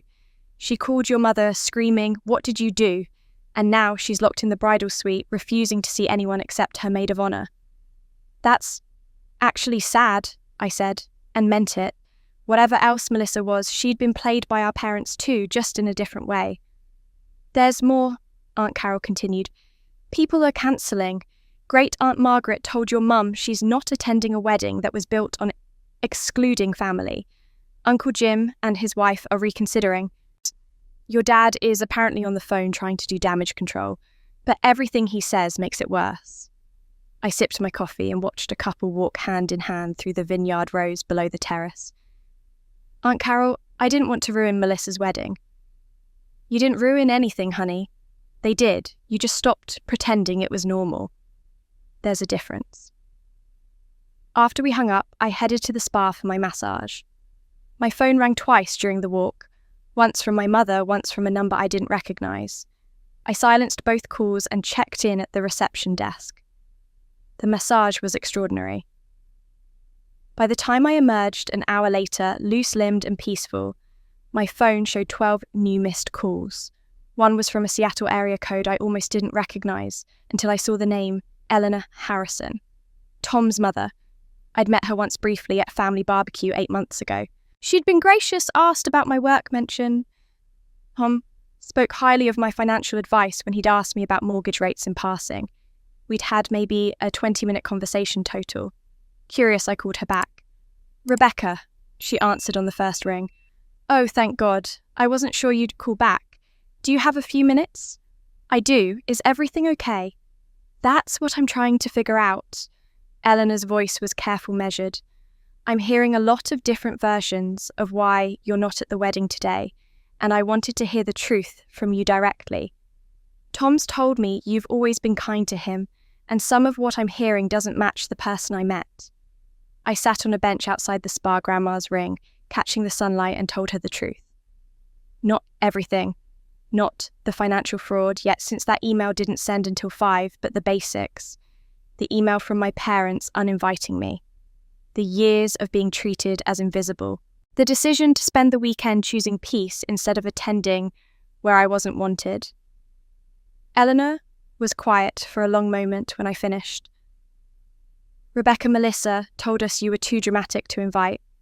She said you'd make scenes draw attention to yourself, that you couldn't handle not being the centre of attention. She painted a picture of someone very different from what I'm hearing right now. My chest tightened. She said that, not just to us, to Tom's entire family. We've all been operating under the assumption that you were the problem, that Melissa was protecting her special day from a difficult sister. But that's not what this sounds like at all. I'm not dramatic, Jess, I said quietly. I'm just done being invisible. I believe you. Eleanor took a breath. Rebecca, I'm sending you something. A video from last night's rehearsal dinner. I think you should see it. Then Tom's mother said something that changed everything. I'm sending you a video from last night's rehearsal dinner. A video. My voice came out steadier than I felt. What's in it? Eleanor's sigh carried through the phone. Last night at the rehearsal dinner, I was filming the table decorations. We have this beautiful magnolia arrangement I wanted to remember for my own dinner parties, and I accidentally caught your parents in the background. They were standing by the bar, and they didn't realise my camera was pointed their way. They were arguing. My heart started pounding. About what? About you, and the email, and what they did. She paused. Rebecca, I almost deleted it because it felt intrusive, like I'd eavesdropped. But after talking to you just now, I think you should see it. I'm texting you the file now. My phone buzzed with the incoming message. The video file was large, 2 minutes and 43 seconds. I tapped download and watched the progress bar creep across my screen with agonizing slowness. I have to go help with pre-ceremony setup, Eleanor said. But, Rebecca, if you need anything or if you want to talk after you watch that, call me. And for what it's worth, I'm sorry. We should have asked more questions instead of taking Melissa's word about you. The file finished downloading as we said goodbye. I stared at the thumbnail, a blurry image of what looked like an elegant restaurant interior, white tablecloths and floral centerpieces. My thumb hovered over the play button. I stood up from the bench and walked toward my room, needing privacy for whatever I was about to see. Once inside, I locked the door, sat on the bed and pressed play. The video started with Eleanor's voice narrating cheerfully about the magnolia arrangements, the camera panning across an elaborately decorated table. In the background, I could see the rehearsal dinner in full swing. People laughing, waiters carrying trays, the general buzz of a pre-wedding celebration. Then the camera shifted slightly, and there were my parents. They stood by the bar in the far corner of the frame, partially obscured by a decorative plant but clearly visible. Dad had his back to the camera, Mum facing it though. She clearly didn't realise she was being filmed. Eleanor's narration continued about napkin folding, oblivious to what her camera was capturing. My mother's face looked strained. She was talking, her lips moving quickly, her hands gesturing in that way she did when she was upset. I couldn't hear their words over Eleanor's voice, but I could read the tension in their body language. Then Eleanor's narration stopped as she focused on filming a centerpiece up close. In the sudden quiet, my parents' voices became audible. Shouldn't have sent that email, my mother's voice tight and worried. What if she tells everyone? She won't. My father dismissive. She never fights back. You know, Rebecca, she'll stay quiet and take it like she always does. I hit pause, my hand shaking. Rewound 10 seconds. Played it again.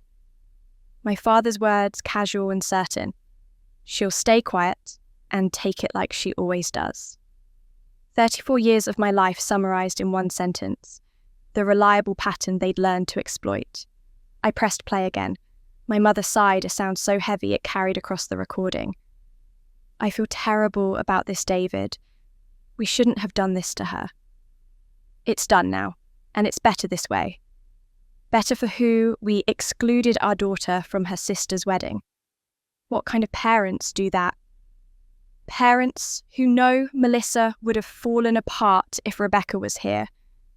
My father's voice was harder now, defensive. You know how she gets. She sees Rebecca and immediately feels like she's not good enough, not pretty enough, not successful enough. This is Melissa's day. For once, can't it be about her without Rebecca's shadow? My mother was quiet for a moment. When she spoke again, her voice was barely audible. So, we sacrificed one daughter for the other. Again. The silence that followed was devastating. I watched my father's shoulders tense, watched him reach for his drink and take a long swallow. My mother stared at her hands. It's too late now, my father finally said. The email's sent. She said she understood. Let's just get through tomorrow and deal with the fallout after. What if there is no after? My mother looked up at him, and even in the grainy video, I could see tears in her eyes. What if she's done with us? Then she's done. But at least Melissa gets her perfect day. The video continued for another 30 seconds, but they'd moved away from the bar and Eleanor's narration resumed. I watched it through, then immediately played it again from the beginning. They knew. They knew what they were doing was wrong. They felt guilty about it. And they did it anyway because Melissa's feelings mattered more than mine. Because they'd calculated that I would stay quiet and take it, like I always had. Except this time, I hadn't. I watched the video a third time, paying attention to every detail. My mother's tears. My father's defensiveness, the casual way he'd predicted my compliance, the devastating admission that they'd sacrificed me for Melissa, again, not for the first time, not as an accident, but as a conscious, repeated pattern. I saved the video to 3 different locations, my phone, my cloud storage, and a backup email to myself. Then, I forwarded it to Sarah Chen with a subject line, "Additional evidence, parents' admission of guilt." Her response came within 5 minutes. "This is damning. They're admitting to intentional harm and premeditation. Save everything." I sat on the bed holding my phone, Grandma's ring, heavy on my finger, and felt something fundamental shift inside me. Whatever guilt I'd been carrying about setting boundaries, about getting a lawyer, about that email scheduled to send in 5.5 hours, it evaporated. They'd known it was wrong. They'd felt terrible.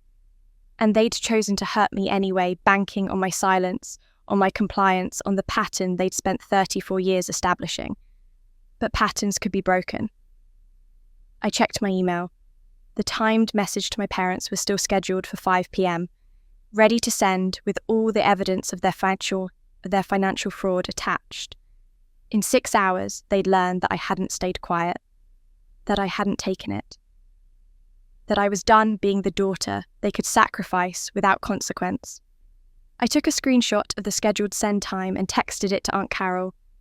"Everything goes out at 5 p.m. Thank you for standing with me." Her response was immediate. "Always, honey, always." I looked at the clock, 12:15 p.m. I had a wine tasting scheduled at 2, dinner reservations at 7. And at 5 o'clock, right as my sister's wedding reception reached its peak, the truth would detonate in the middle of their carefully constructed fiction. I opened my journal and wrote one sentence. They knew what they were doing. That's all I needed to know. And the chaos didn't stop there. I was swirling a Pinot Noir in my glass, listening to the sommelier explain notes of cherry and tobacco, when my phone buzzed with a text from Aunt Carol. She was at the wedding, had decided to attend, despite her anger at my parents wanting to be eyes on the ground for what she called the reckoning. Her message read, "Cocktail hour just started. You need to hear this." My phone rang a moment later. I excused myself from the tasting group and walked out to the vineyard, pressing the phone to my ear. "Tell me," I said. "Great Aunt Margaret just asked Melissa very loudly in front of about 15 people where you were." Aunt Carol's voice was low, but I could hear background noise music, conversations, the clink of glasses. "Melissa said you couldn't make it, and then Margaret said, 'That's odd, dear, because your mother told everyone at the engagement party that she only had one daughter, but I distinctly remember Rebecca helping your family quite a bit financially over the years. Didn't she help pay for this venue?'" I stopped walking. She said that out loud at full volume. Margaret's hearing isn't what it used to be, so she doesn't realise how loudly she speaks. Melissa went completely white. She stammered something about, "Rebecca doesn't really help us, and we're fine on our own." But Margaret wouldn't let it go. She said, "Then how did you afford Bella Vista? Your mother told me it cost $40,000. I could picture it. Melissa in her wedding dress, surrounded by guests during what should be her triumph, being publicly questioned about money and my absence. I felt a complicated mix of satisfaction and sadness. What happened then? Your mother swooped in and pulled Margaret aside, tried to explain it was a family misunderstanding. But Rebecca people are talking. I've had 3 different relatives ask me what's really going on. Cousin Linda showed Uncle Jim your email, and now he's asking your father direct questions about why you're not here. Your dad keeps saying it's complicated, but he looks guilty as hell.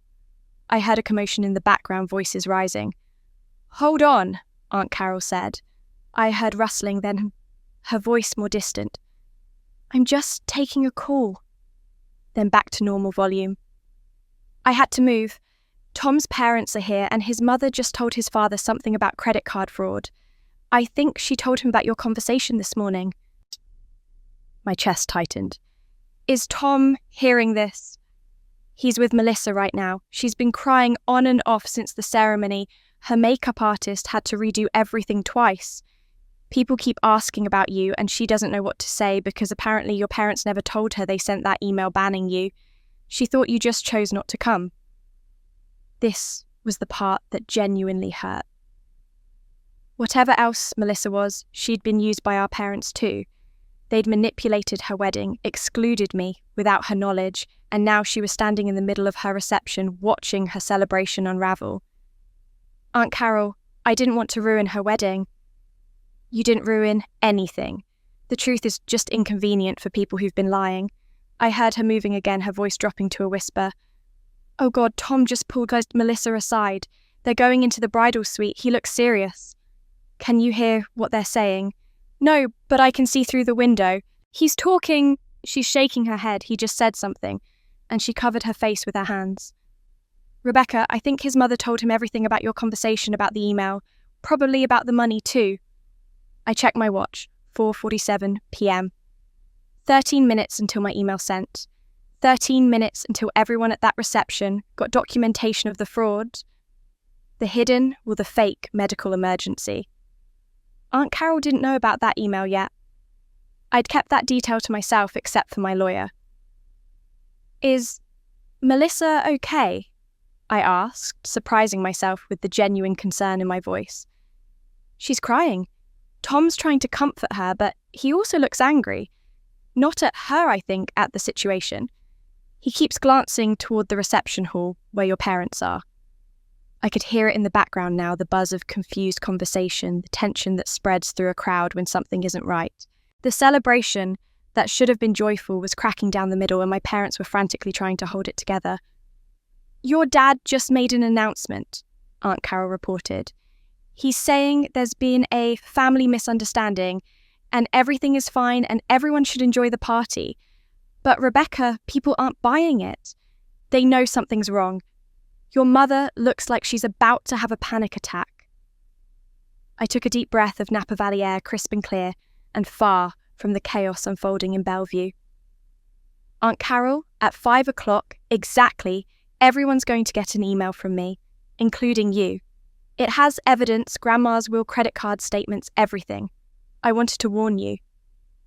Oh, honey. Her voice carried something between pride and worry. Are you sure about this? I've never been more sure of anything. Then I'm here for you. Whatever happens. I heard a door open in the background, voices getting louder. I have to go, Aunt Carol whispered. Tom and Melissa are coming back out. I'll text you updates. She hung up. I checked my watch again. 4:52 p.m., 8 minutes. I walked back to the tasting room, reclaimed my seat, and picked up my wine glass. The sommelier was explaining the vineyard's history. Something about old vines and terroir. I nodded, smiled, took a sip of wine that tasted like cherries, and earth and freedom. At that moment, 800 miles away, my sister stood in her wedding dress, surrounded by guests who were asking questions she couldn't answer. My parents were watching their carefully constructed narrative collapse. Tom was beginning to understand that the family he'd married into had secrets, but she didn't know what was coming at 5 p.m. At exactly 5 o'clock, while I was listening to the sommelier explain the difference between French and American oak aging, my phone buzzed once in my pocket. The scheduled send notification. I didn't pull it out. I knew what it meant.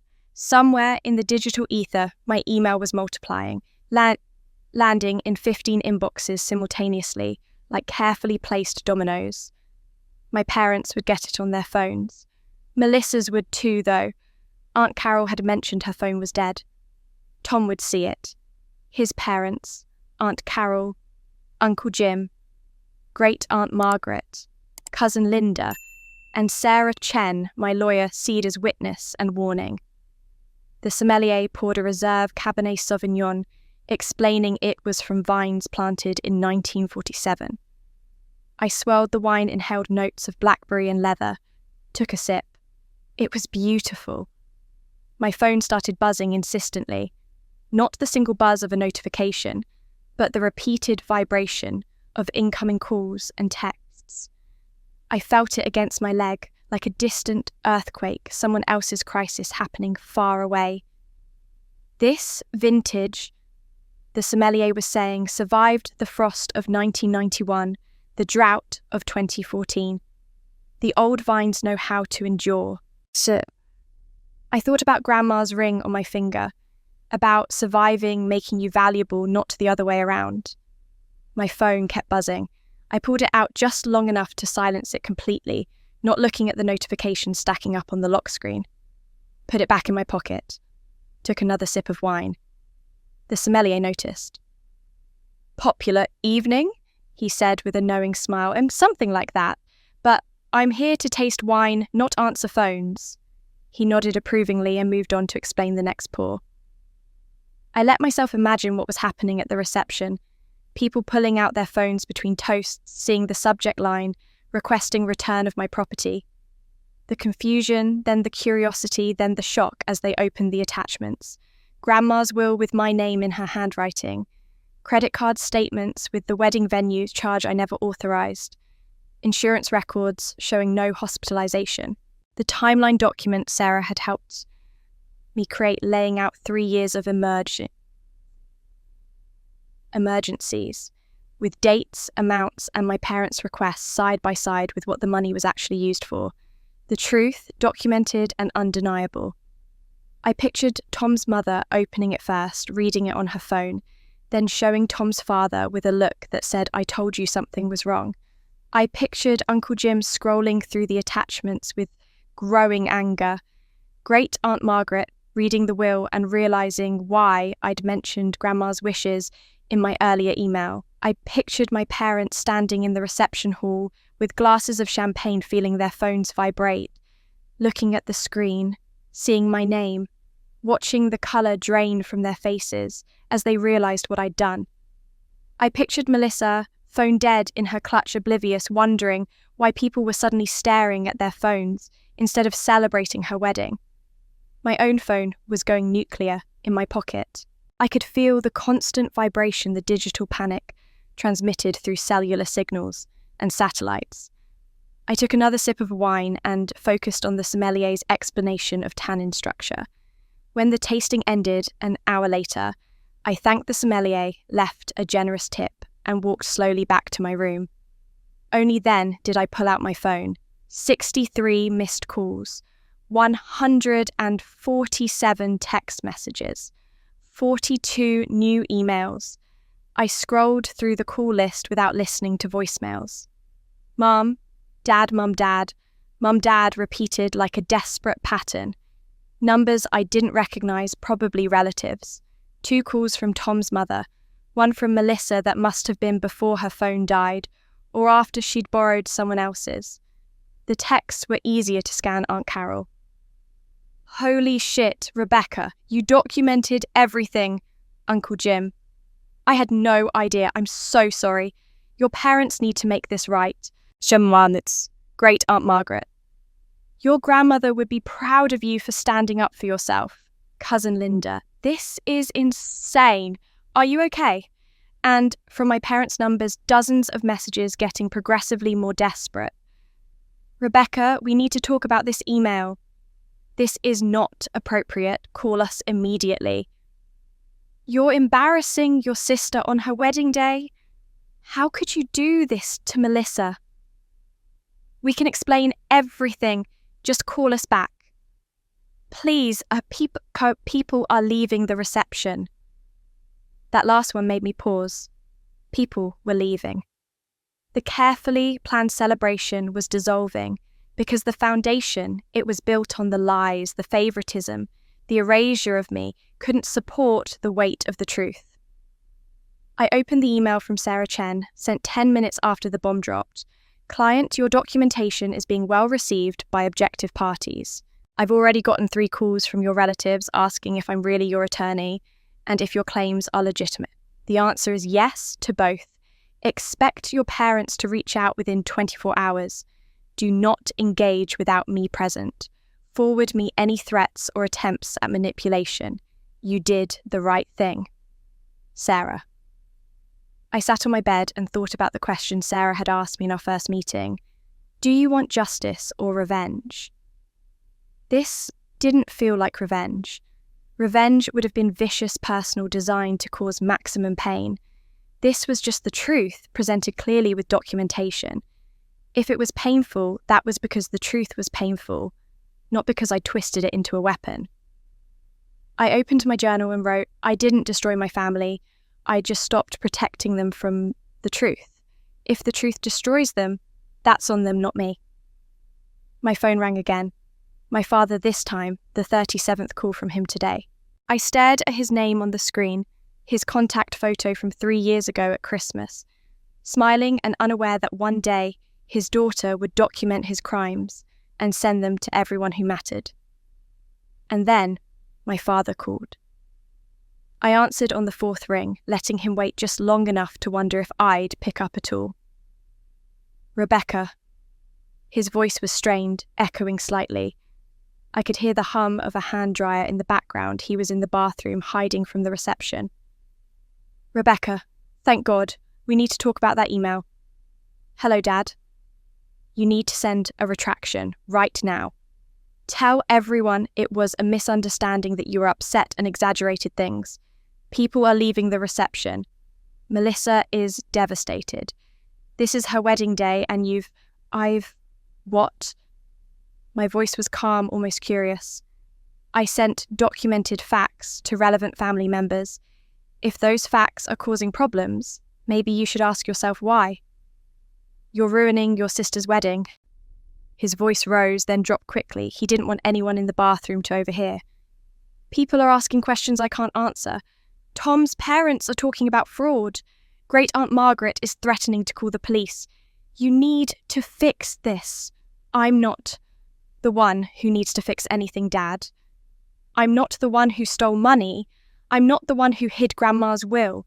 I'm not the one who faked a medical emergency to extract $8,000 at 2 a.m. Silence. I could hear his breathing heavy and panicked. We can explain all of that, he finally said. If you just called us instead of sending that email to everyone.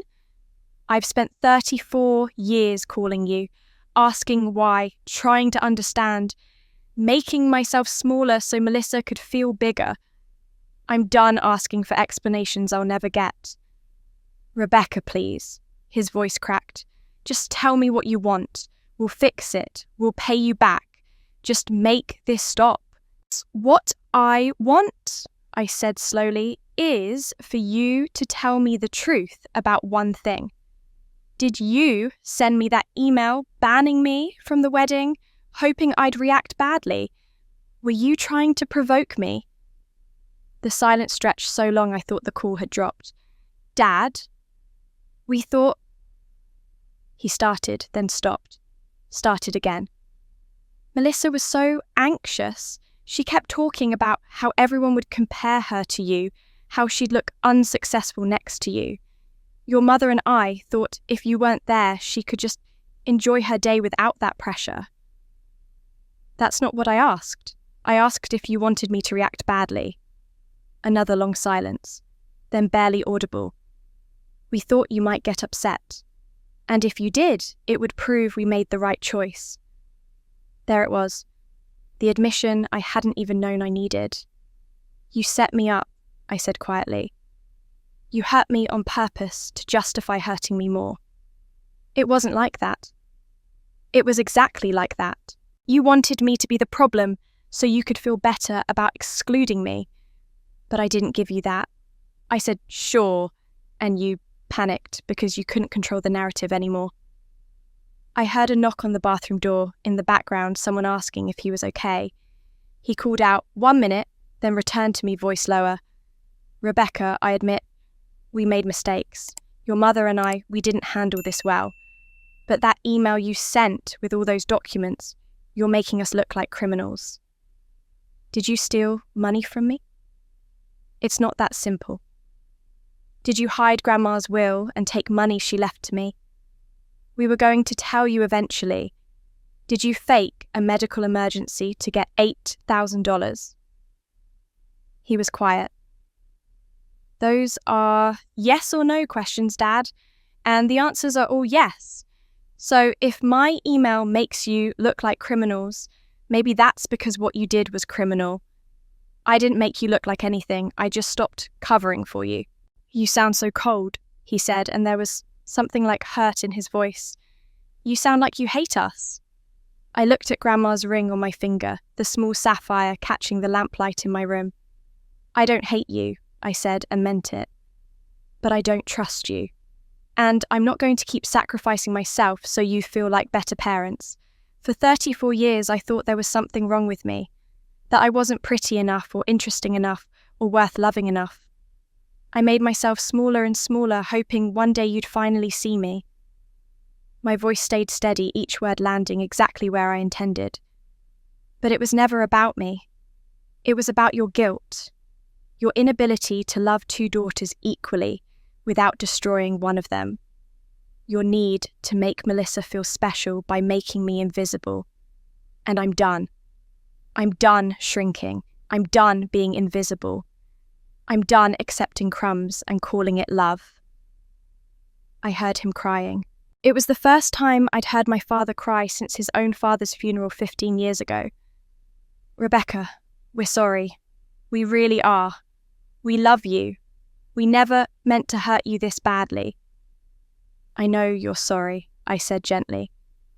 I watched the video from last night's rehearsal dinner. Tom's mother sent it to me. I heard you and Mum talking. You knew what you were doing was wrong. You felt terrible about it. And you did it anyway because Melissa's comfort mattered more than my dignity. What video? His voice went sharp with fear. The one where Mom says we sacrificed one daughter for the other again. Where you say, I'll just stay quiet and take it like I always do. Where you both admit you knew it was wrong but decided it was too late to fix. He made a sound like air leaving a balloon. So, I believe you're sorry, I continued, but sorry isn't enough. You need to make this right with actions, not words. You need to return every dollar you took from me. You need to admit what you did publicly, not just to me in a bathroom at Melissa's ruined wedding. And you need to do it because it's right, not because I forced you. How do we do that? How do we fix this? You start by being honest. With me, with Melissa, with everyone. And then you give me back what's mine, the money, yes, but also my place in this family. Or you accept that I'm done and you let me go without making me the villain. Rebecca, please don't give up on us. I'm not giving up Dad. I'm choosing me. For the first time in my life, I'm choosing me. And if that feels like I'm giving up on you, maybe that says more about what you've been asking me to sacrifice than it does about my love. Can we talk about this in person? After the wedding, your mother and I will come to Seattle. We'll sit down and work this out. You can come to Seattle, I agreed. But we're not working anything out until you've transferred $33,000 back into my account and given me Grandma's sapphire ring, which I know you still have because Aunt Carol confirmed you never sold it. We can do that. We will. Just please, Rebecca. Can you send another email tonight saying you're willing to discuss this privately? People are treating us like criminals. Melissa's in-laws are barely speaking to us. I'll send an email, I said, but it won't be what you're hoping for. And Dad, stop calling me tonight. You have 48 hours to respond to my initial request. After that, my lawyer handles everything. Have Mum call Sarah Chen on Monday if you want to work this out without going to court. Rebecca. I hung up. My hands were steady. My breathing was even. I felt no satisfaction, no triumph, no anger, just a deep, settled sense of finality. A door closing on a room I'd spent my whole life trying to enter. I opened my email and drafted a new message, this one, to the same list of family members, plus a few additions. Subject line, clarification. Body, I want to be clear that my previous email was not sent in anger or revenge. It was sent because I've spent years being told family problems should stay private, while I privately carried the cost of everyone else's choices. I'm no longer willing to do that. If you have questions, I'm happy to discuss, but I will not apologise for telling the truth. Rebecca. I hit send and set my phone to do not disturb, except for Aunt Carol and Sarah Chen. But an apology alone wasn't enough. I was walking to dinner when my phone buzzed with Aunt Carol's number. the only one that could get through my Do Not Disturb setting. Her text arrived in 3 rapid bursts. Tom just found something on Melissa's iPad. He's reading old messages. Rebecca, this is bad. I stopped on the path between my room and the restaurant vineyard rows stretching out on either side of me in the dusk, called her back immediately. What happened? Aunt Carol's voice was low urgent. I'm in the lobby bathroom. Had to get away from the reception to call you. Tom tried to calm Melissa down after your dad came back from talking to you. She's been hysterical for the past hour. He grabbed her iPad to show her honeymoon photos, trying to distract her. But when he unlocked it, messages were still open to your family group chat. My stomach dropped. The one I'm not in? Yes. And Rebecca, he started reading. I watched his face change from across the room. He scrolled, and with every line he read, he looked more horrified. Then, he closed the iPad, said something to Melissa, and she went white. What did he find? I don't know exactly, but I heard him say you knew about the email before they moved to a corner. Melissa was crying, trying to grab his arm, and he pulled away. Then, he walked out of the reception entirely. Just left. His parents followed him. I sat down on a bench beside the path, needing to ground myself. Is Melissa okay? She collapsed into a chair and hasn't moved in 10 minutes. Your mother is with her. Your father is trying to figure out where Tom went. Rebecca, the reception is falling apart. Half the guests have already left. The band is still playing, but nobody's dancing. It's like watching a ship sink in slow motion. My phone buzzed with a text from a number I didn't recognize. I put Aunt Carol on speaker to read it. Rebecca, this is Eleanor Harrison, Tom's mother. I'm texting from my husband's phone since we've been talking.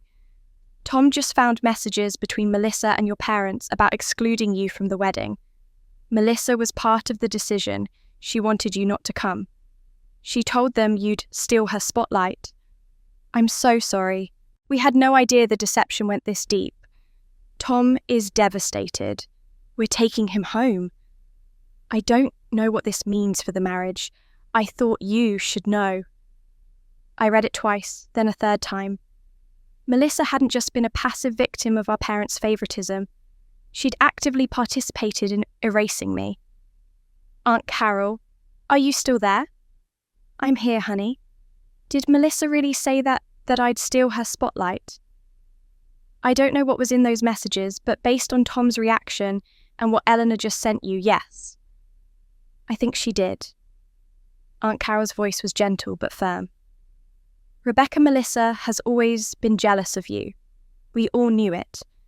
But this is the first time there's proof she acted on it. I thought about all the times I'd made excuses for Melissa. She's younger, she's struggling, she needs extra support. I'd accepted being erased because I thought it was just my parents' doing, that Melissa was caught in the middle, another victim of their dysfunction. But she'd chosen this. She'd asked for me to be excluded. What's happening now? I asked. Your parents are trying to decide whether to end the reception early or pretend everything's fine. About 40 guests are left out of the 120 who were invited. The photographer already packed up and left, said the vibe was too uncomfortable to capture, the cake hasn't been cut, the father-daughter dance never happened. And Melissa. Still sitting in that chair, staring at nothing. Your mother keeps trying to get her to drink water, but she won't respond. I check my watch, 7:15 p.m. The reception should be in full swing right now, dancing and celebration and joy. Instead, it was a crime scene of revealed truths. Aunt Carol, I need to go to dinner. I have a reservation and I'm not going to let their crisis consume my peace. But will you text me updates? Of course, Rebecca, for what it's worth, I'm proud of you. You did what needed to be done. Thank you. That means more than you know. I ended the call and continued walking to the restaurant. The maitre d' seated me at a table on the terrace, with a view of the sunset, painting the vineyard gold and purple. I ordered wine and the seasonal tasting menu determined to honour my own evening despite the chaos unfolding elsewhere. My phone buzzed again. Another text from Eleanor. Tom is going back to the reception, not to reconcile to get answers. He wants to see those credit card statements you mentioned in your email. He's asking Melissa direct questions about your family's finances. I'm going with him. We'll update you. 20 minutes later, Aunt Carol's text. Tom came back. He has Melissa's iPad and he's going through her emails now. She's begging him to stop, but he won't. Your parents are watching like they're at an execution. I think he's finding more than just the group chat messages. I took a bite of the first course, a delicate butternut squash soup with sage oil. It was exquisite. I let it sit on my tongue, tasting each flavour, refusing to let my family's implosion ruin this meal I'd chosen for myself. Another text from Aunt Carol. He found emails about money, Melissa's debt, things she hid from him. He's asking her about credit cards, about her job. She's not answering, just crying. Rebecca. I think there's more she's been lying about than just you. I set down my spoon carefully and typed back. Keep me posted. I'm at dinner. Whatever he's finding, Melissa has to face it on her own. I can't fix this for her. Aunt Carol. I know, honey. You focus on you. I'll be your eyes here. The server brought the second course, seared scallops with cauliflower puree. I thanked him, took a sip of my wine and looked out at the vineyard as the last light faded. 800 miles away, my sister's wedding was collapsing under the weight of truths she'd helped create. Her new husband was discovering that the family he'd married into and the woman he'd married had built their celebration on lies, and I was here eating the best meal I'd had in months, watching the stars come out over wine country, finally choosing peace over performance. My phone lit up with one more text from Aunt Carol. Then he found the other emails. I'd just finished dessert, a lavender panna cotta that tasted like summer when Eleanor Harrison called. Rebecca, I hope I'm not interrupting your evening. Not at all. Is everything okay? I asked, though I already knew the answer was no. Tom left the reception an hour ago. He couldn't stand being there anymore after reading those messages. He went to their apartment, the one he and Melissa have been sharing for 6 months. He's been going through their files, looking at documents they were supposed to be sharing as they planned their future together. I walked out of the restaurant and onto the quiet path back to my room, phone pressed to my ear. What did he find? Eleanor's voice was strained. Rebecca, your sister has been lying about much more than just you. Tom is with his father right now, and they've been calling me every 20 minutes with new discoveries.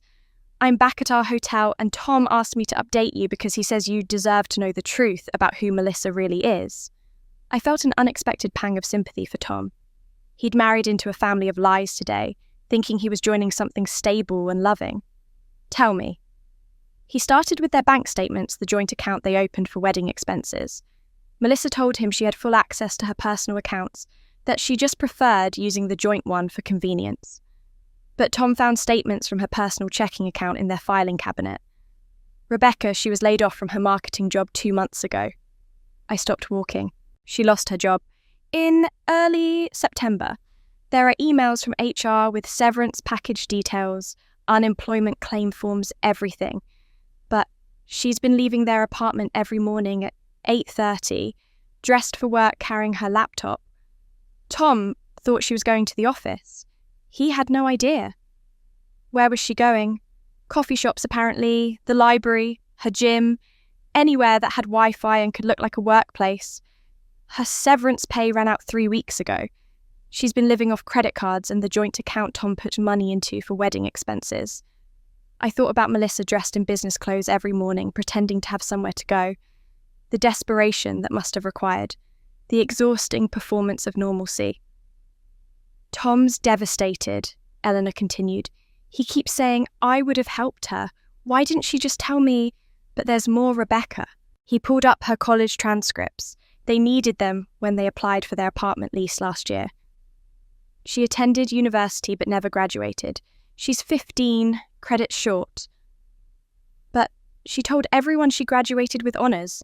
She has it on her LinkedIn, her resume, everything. I know. Tom looked at her LinkedIn while we were on the phone. It says, Bachelor of Arts in Marketing 2019 summa cum laude. None of it's true. She did well in the classes she took, but she never finished. I remembered family dinners where Melissa talked about her college experience, graduation day job interviews where her degree supposedly impressed employers. All of it built on a foundation that didn't exist. There's one more thing, Eleanor said, and I could hear the weight in her voice. Tom and Melissa were supposed to start house hunting next month. He pulled both their credit reports tonight, something he should have done months ago, he says, but he trusted her. Rebecca, your sister has $30,000 in credit card debt spread across 5 cards. The number hit me like a physical blow. $30,000. 3,000 more than she'd helped steal from me. She told Tom she had perfect credit, Eleanor continued. She said she'd been saving for a house down payment, that she had money in investments. He was planning their entire financial future based on what she told him. And it was all lies. I sat down on a bench along the path, needing to process this. Eleanor, why are you telling me all this? Because Tom wants you to know. He said you warned him in a way with that email about the money your family took from you. He said if your sister's family was willing to steal from you and lie about it, he should have known Melissa learned those patterns somewhere. He feels foolish for not seeing it sooner. He's not foolish, I said quietly. You want to believe the person you love is telling you the truth. That's not foolish, that's human. He wants to know if you will talk to him.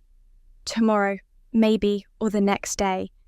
He has questions about your family that he thinks only you can answer honestly. I'll talk to him. Tell him to call me when he's ready. Thank you, Rebecca. And I'm sorry for believing Melissa's version of who you were, for not questioning why you weren't at the wedding for all of it. After we hung up, I sat on that bench for a long time, looking up at stars that were brighter here than they ever were in Seattle. I thought about Melissa, who'd spent so much energy trying to compete with me, that she'd built her entire life on lies, who'd lost her job and hid it, failed to finish college, and pretended she had accumulated crushing debt and denied it existed. I pulled out my phone and texted Aunt Carol, "Is Melissa still at the hotel?" Her response came quickly. "Yes, she's in the bridal suite with your mother. Your dad went home an hour ago. Most vendors have cleared out. It's just sad now." And Tom, at his apartment going through everything. His parents are with him. Rebecca, he's finding more lies. I don't know if this marriage is going to survive the night. I stood up and walked the rest of the way to my room. Changed into comfortable clothes, made tea in the small electric kettle, and sat on my private patio looking out at the darkened vineyard. My phone buzzed. Eleanor again. "Tom asked me to tell you he's making a decision tonight. He'll tell Melissa in the morning. I think you should prepare for your family to blame you for what's about to happen. But Rebecca, this isn't your fault. These are consequences of their choices, not yours." I typed back, "Tell Tom I support whatever decision he makes, and that I'm sorry his wedding day became this." She sent one more message. "He says you have nothing to apologize for. You told the truth. That's all." I set my phone aside and wrapped my hands around my tea mug, feeling its warmth. Somewhere in Bellevue, Tom was deciding whether his marriage could survive being built on lies. My parents were facing the consequences of decades of favoritism and fraud. Melissa was watching her perfect day and perfect life crumble because she'd never learned that you can't build lasting happiness on a foundation of deception. And I was here in Napa Valley at peace for the first time in my adult life, finally understanding that choosing myself didn't make me selfish, it made me sane. And he made a decision that shocked everyone. I was reading in bed, trying to focus on the novel I'd brought, when Aunt Carol called at 10:47 p.m. "Rebecca, Tom just got back to the hotel." I sat up, marking my page. What happened? He walked into the bridal suite like a man who'd made peace with a difficult decision. Your parents were there with Melissa, trying to figure out how to salvage things. Melissa's eyes were swollen from crying. Your mother looked like she'd aged 10 years in the past 6 hours. And what did Tom say? He said it very calmly, very clearly. We're not signing the marriage license. I closed my eyes, absorbing the weight of that statement. They didn't sign it yet. No, Washington State requires both parties to sign within 60 days of the ceremony. They were planning to sign tomorrow, make it official before leaving for their honeymoon. But Tom said he needs time to think about whether he knows who he's marrying. How did Melissa react? She fell apart, started saying, no, over and over, reached for him, but he stepped back. Rebecca, I've never seen someone look so lost. Your mother tried to go to her, but Tom held up his hand and said, let me finish. I could picture it, the bridal suite that should have been filled with joy and anticipation, now a courtroom where truth was being delivered sentence by sentence. He told them everything he'd found, the job she lost and hid, the degree she never earned, the $30,000 in debt she'd denied having. He said, every major thing you told me about yourself was either false or hiding something. I can't build a marriage on lies. Your father tried to interrupt, said something about wedding day stress and misunderstandings, but Tom cut him off. What did he say? He said, Mr. Torres, with respect, I don't think you understand what honesty looks like anymore. Your family has been lying to Rebecca for years. You stole from her, erased her, excluded her from today. And instead of owning it, you're still trying to make excuses. I can't have my children raised in a family where lying is the default response to difficulty. The mention of children, future children who didn't exist yet, made the finality of his words even sharper. Did he call off the wedding completely? That's the thing he didn't. He was very specific. He said, I'm not saying never, Melissa. I'm saying not now. Not until I understand who you really are and whether you're willing to be honest. Not until you've dealt with whatever made you think lying was your only option. He told her he's staying at his brother's place for a week, that he needs space to think, and she needs time to decide if she wants a real marriage or a performance. I felt an unexpected respect for Tom. In the middle of what should have been the happiest night of his life, he was choosing truth over convenience. What about the honeymoon? Cancelled. He already called the resort. Your mother tried to argue, said they'd lose the deposit, that they could work things out on the trip. Tom said, Mrs. Torres, I'm not going on a honeymoon with someone I don't know. And clearly, I don't know Melissa at all. And my parents, what did they say? Aunt Carol's voice dropped. Your father said this is Rebecca's fault.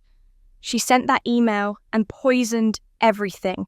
And Rebecca, I wish you could have seen Tom's face. He looked at your father with something like pity and said, Rebecca didn't do this. She told the truth about what you did to her. Melissa lied about who she was to me.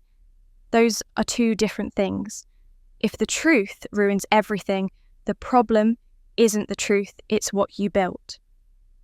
I felt something release in my chest, validation from an unexpected source. Then Tom said, you enabled Melissa to become a liar. You taught her that truth was negotiable and that image mattered more than integrity. And you're doing it right now by blaming Rebecca instead of facing what your family actually is. Your mother started crying.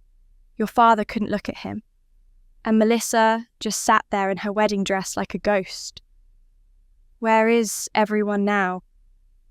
Tom left. Your mother and Melissa are still in the suite. I can hear Melissa sobbing through the wall. Your father went to the hotel bar. The last guest cleared out an hour ago. The venue sent someone to collect the decorations and table settings. It's over, Rebecca. The wedding is over, and the marriage might not survive the week. I should have felt triumphant. Instead, I felt sad for everyone involved, for Tom, who'd been deceived, for Melissa, who'd built a life on lies that couldn't support the weight, even for my parents who'd created this mess through decades of poor choices. Aunt Carol? Do they blame me? Your parents do. Melissa is too devastated to blame anyone. But Tom made it very clear, this isn't about you. This is about Melissa's choices and your parents' enabling. He told them that before he left. He said, if you want to be angry at someone, be angry at yourselves for teaching your daughter that lying was acceptable. Rebecca just refused to keep participating in the lie. We talked for a few more minutes before Aunt Carol yawned and said she needed sleep. After we hung up, I turned off the lights and lay in bed looking at the ceiling. My phone buzzed with a text from an unknown number. This is Tom? My mum gave me your number. I'm sorry for what my wedding day became, but I'm grateful you sent that email. Better to know who I married now than 5 years and 2 kids from now. Thank you for your honesty, even though I know it cost you. I hope we can talk soon. I typed back, I'm sorry you had to find out this way. I hope whatever happens, you find peace with it. You deserve someone who tells you the truth. His response came quickly. So did you. I'm sorry your family never gave you that. I set my phone on the nightstand and closed my eyes. 800 miles away, my sister was spending her wedding night alone in a bridal suite, facing consequences of lies I hadn't told. My parents were confronting the fact that their favoritism had created a daughter who didn't know how to be honest. Tom was sleeping at his brother's house, questioning everything he thought he knew about his future, and I was here in a quiet room in wine country, having told nothing but the truth and lost nothing that was real. But I stayed silent because silence was enough. I wasn't expecting them. When my doorbell rang Wednesday evening, I looked through the peephole and saw my parents standing in the hallway outside my apartment, looking older and smaller than I remembered. I could have pretended I wasn't home. Could have texted through the door, asked them to leave. Instead, I took a breath, steadied myself and opened the door. Rebecca, my father's voice was strained, desperate. We need to talk. I didn't move from the doorway. You could have called? You won't answer our calls, my mother said. Her eyes were red-rimmed, her face drawn. Please, can we come in? I stepped aside but didn't speak. They entered my small living room, looking around at the life I'd built, that they'd never seen the bookshelf full of financial planning texts, the framed Seattle skyline photo from Grandma Rose's last birthday. The organised simplicity of a space that reflected someone who'd learned to need very little. They sat on my couch without being invited. I stayed standing, arms crossed, near the kitchen counter. Melissa's wedding is ruined, my father started. Tom might leave her. The whole family is in crisis. You have to help fix this. The audacity of it took my breath away. Help fix it. Call Tom, Dad continued as if I hadn't spoken. Tell him this was all a misunderstanding, that emotions were high, that your email exaggerated things. Tell him Melissa loves him and she just made mistakes. I looked at my mother, who was staring at her hands. Did you make mistakes, or did you make choices? Silence. Mom's shoulders started shaking. Because mistakes are accidents, I continued, my voice quiet and steady.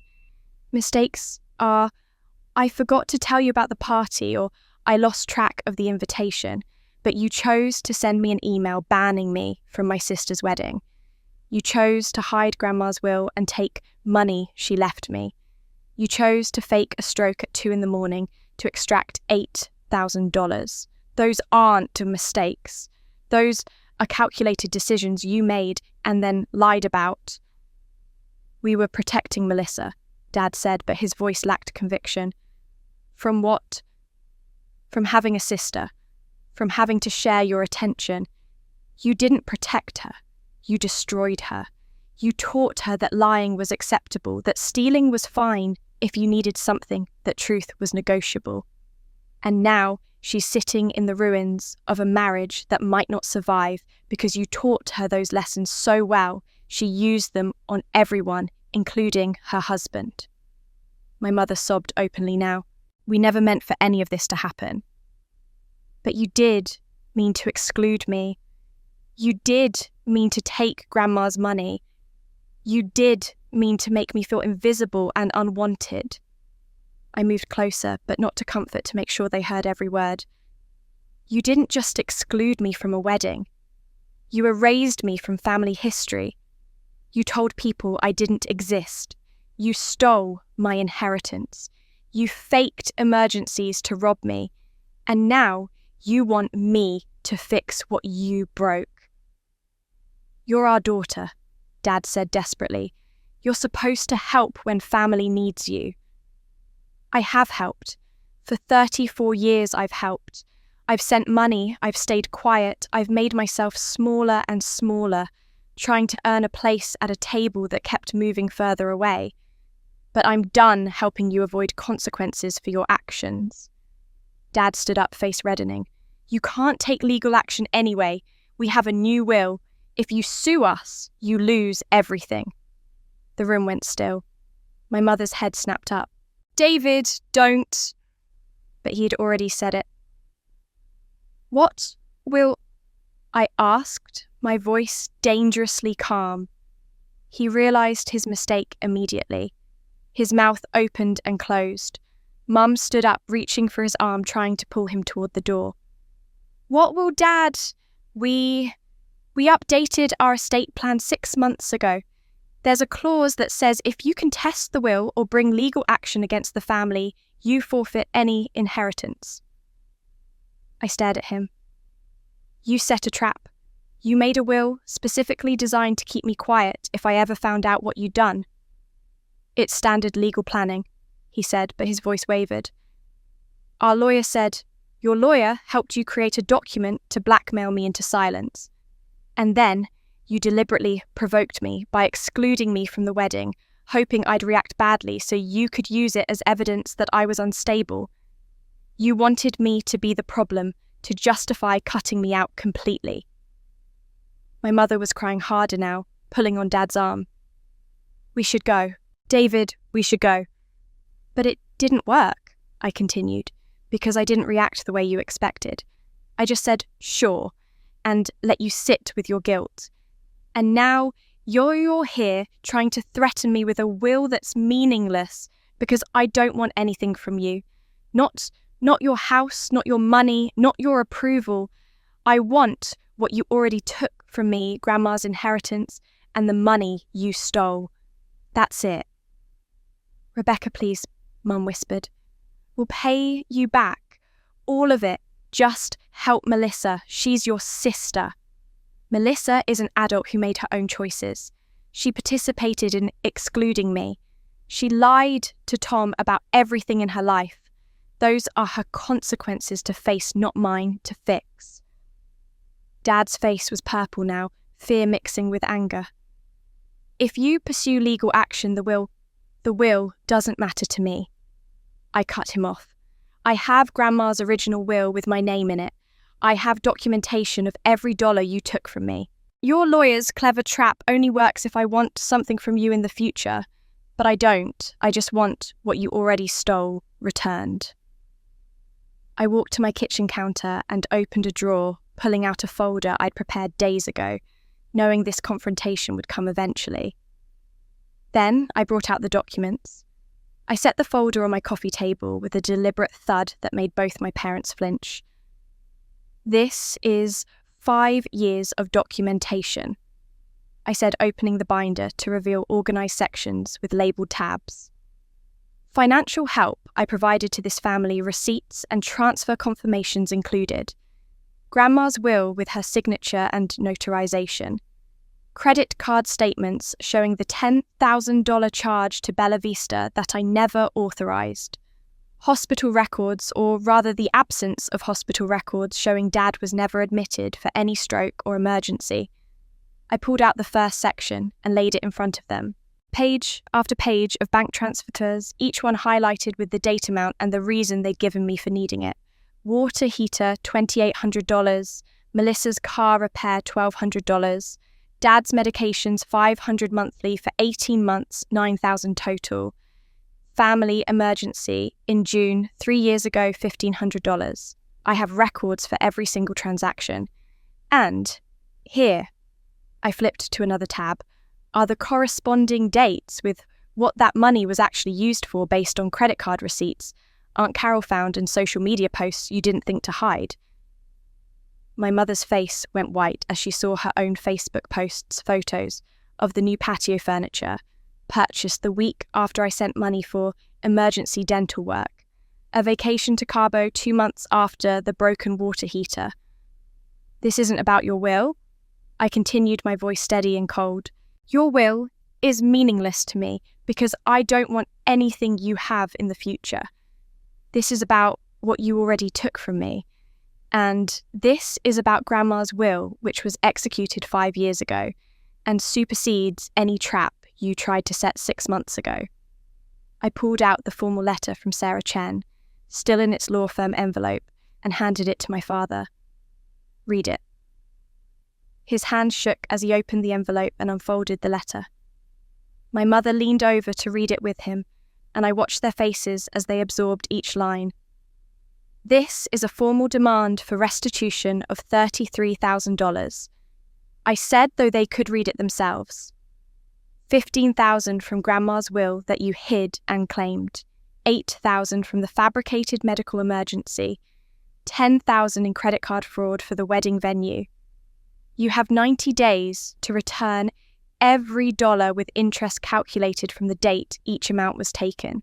If you fail to comply, my attorney will file both a civil suit for fraud and theft and criminal charges for probate fraud and identity theft." "Rebecca, we don't have $33,000 just sitting around," Dad said, his voice breaking. "The house has a mortgage. We have expenses. You have assets. You have retirement accounts. You have that vacation property in Oregon that you bought 2 years ago with money I'm now realizing probably came from me. Sell something. Take a loan against your house. Figure it out. But you will return what you took." Mum was crying again quietly this time. 90 days isn't enough time. It's more time than you gave me. When you called at 2 a.m. about Dad's fake stroke, you needed $8,000 immediately. No time to think, no time to question, just emergency pressure and family obligation. Now you know how that feels. I pulled out another document one I'd written myself and had Sarah review. "This is the second requirement. I want a family meeting at Aunt Carol's house. You, me, Melissa, Aunt Carol, Uncle Jim, Great Aunt Margaret, and any other family member who knew Grandma Rose and wants to attend. At that meeting, you will publicly apologize for hiding Grandma's will and explain what you did with the money.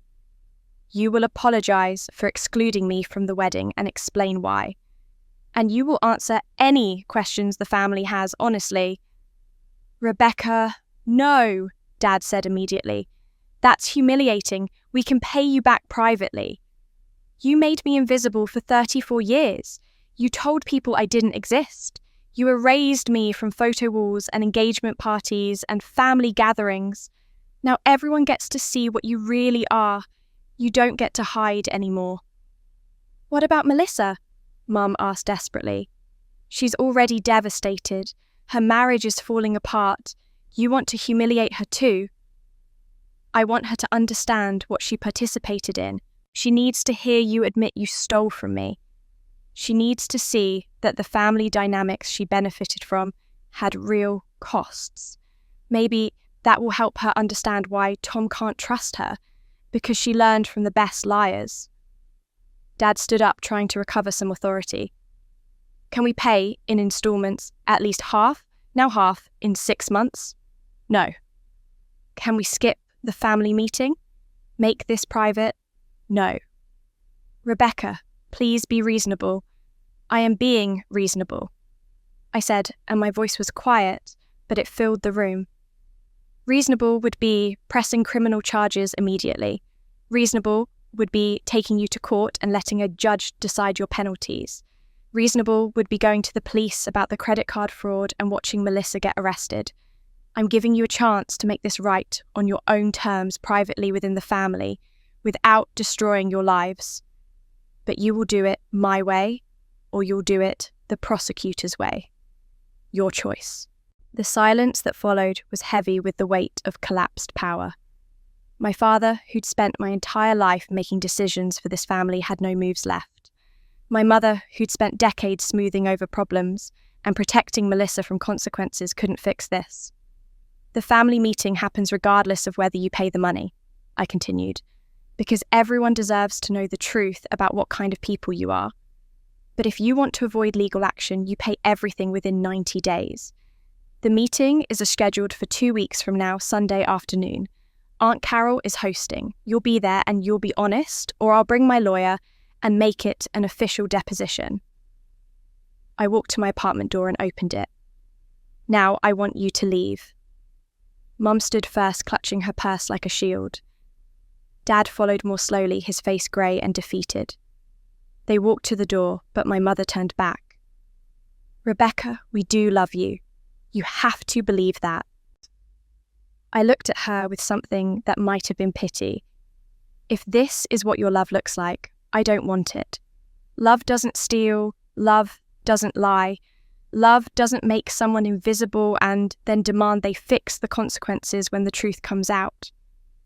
What do we tell Melissa? Dad asked from the hallway. Tell her the truth for once. Tell her that actions have consequences. Tell her that the patterns you taught her destroyed her marriage, and the patterns I learnt from you taught me to finally stand up for myself. Tell her whatever you want, but tell her she'll be at that family meeting too, hearing everything you did because she's old enough to understand what kind of family she grew up in. I started to close the door, but my father put his hand against it. Wait, if we do this, if we pay everything and do the meeting, will you help Melissa get Tom back? I almost laughed. That's still what you care about, Dad. I can't help Melissa. She has to help herself. She has to decide whether she wants to be honest or keep performing. That's between her and Tom, and it has nothing to do with me anymore. So you won't help your sister. I can't help someone who doesn't want to change, and you've spent 34 years teaching her that lying works, that consequences are for other people, and that love means never having to face the truth. I can't undo that in a phone call to Tom. She has to do that herself. I gently but firmly pushed the door closed, leaving my parents standing in the hallway. Through the door, I heard my mother say, "What do we do now?" And my father's response, defeated and small, "We get the money." Their reaction wasn't what I expected. I pulled up to Aunt Carol's house at 2 o'clock on Sunday, exactly on time. Cars lined the street, Uncle Jim's truck, great Aunt Margaret's sedan vehicles belonging to cousins I hadn't seen in years. My parents' car was there too, parked at the far end, as if they'd wanted the option of a quick escape. I sat in my car for a moment, hands on the steering wheel, breathing slowly. Dr. Chen's words from our session 3 days ago played in my mind. You're not doing this for revenge. You're doing it for truth. Remember that when it gets hard. Aunt Carol met me at the door, pulling me into a tight hug. You okay? I will be. She led me through her house to the living room, where 12 family members sat in chairs pulled in from the dining room arranged in a loose circle. My parents sat together on the couch, looking smaller than I'd ever seen them. Melissa sat apart from them in a chair by the window, thin and pale dark circles under her eyes. She didn't look at me when I entered. Uncle Jim stood and hugged me. Proud of you, kid. Great Aunt Margaret squeezed my hand as I passed. Cousin Linda smiled encouragement. I took the empty chair between Aunt Carol and the fireplace, positioning myself where I could see everyone. Aunt Carol cleared her throat. We're all here because truth needs witnesses. David, Patricia, you have something to say to everyone, to Rebecca especially. My father stood hands shaking as he unfolded a piece of paper. He'd written a statement, I realised. Needed it scripted so he wouldn't lose his nerve. 5 years ago, when my mother Rose passed away, she left a will. No, he began, voice strained. In that will, she specifically bequeathed $15,000, a sapphire ring, and a personal letter to Rebecca. I was named executor. Instead of honouring my mother's wishes, I told the family there was no will. I claimed that money and used it along with Patricia to pay off Melissa's credit card debt. Cousin Linda gasped. Great Aunt Margaret's mouth fell open. Over the past 3 years, I've also asked Rebecca for money on multiple occasions, claiming emergencies that either didn't exist or were misrepresented. 4 weeks ago, I faked a medical emergency and convinced Rebecca to send $8,000 at 2 a.m. for a stroke that never happened. That money was used to upgrade Melissa's wedding. Uncle Jim stood up angry. You faked a stroke. You put your daughter through that kind of terror for money. Dad couldn't meet his eyes. Yes. My mother stood, then tears already streaming. And I helped. I made the call. I manipulated Rebecca's fear and love because I knew she'd send money immediately if she thought David was dying. We've been taking from her for years while treating her like she didn't matter. 2 weeks before Melissa's wedding, Dad continued, we sent Rebecca an email telling her not to attend. We asked her to watch via Livestream instead because we were worried Melissa would feel uncomfortable with her there. We excluded our daughter from her sister's wedding and did it by email because we were too cowardly to say it to her face. The room was completely silent except for my mother's quiet sobbing. Everything Rebecca wrote in her email was true. Dad finished. We defrauded her. We stole from her. We erased her from our family while using her money to support the family she was erased from, and we're ashamed. He sat down heavily. Mum remained standing looking directly at me for the first time. Rebecca, we failed you as parents. We let favoritism poison our family until we couldn't see straight anymore. We taught Melissa that lying was acceptable by lying to you constantly. We taught you that love had to be earned by never giving it freely. And when you finally stood up for yourself, we tried to make you the villain. I'm sorry. We're both sorry. But sorry isn't enough. She pulled out a folder and handed it to Aunt Carol, who opened it and scanned the contents. This is the listing for our vacation property in Oregon, Mum continued. We've priced it to sell quickly. The realtor estimates we'll close within 45 days. We're also taking a home equity loan as backup to ensure we can pay Rebecca within 60 days, regardless of the sale timeline.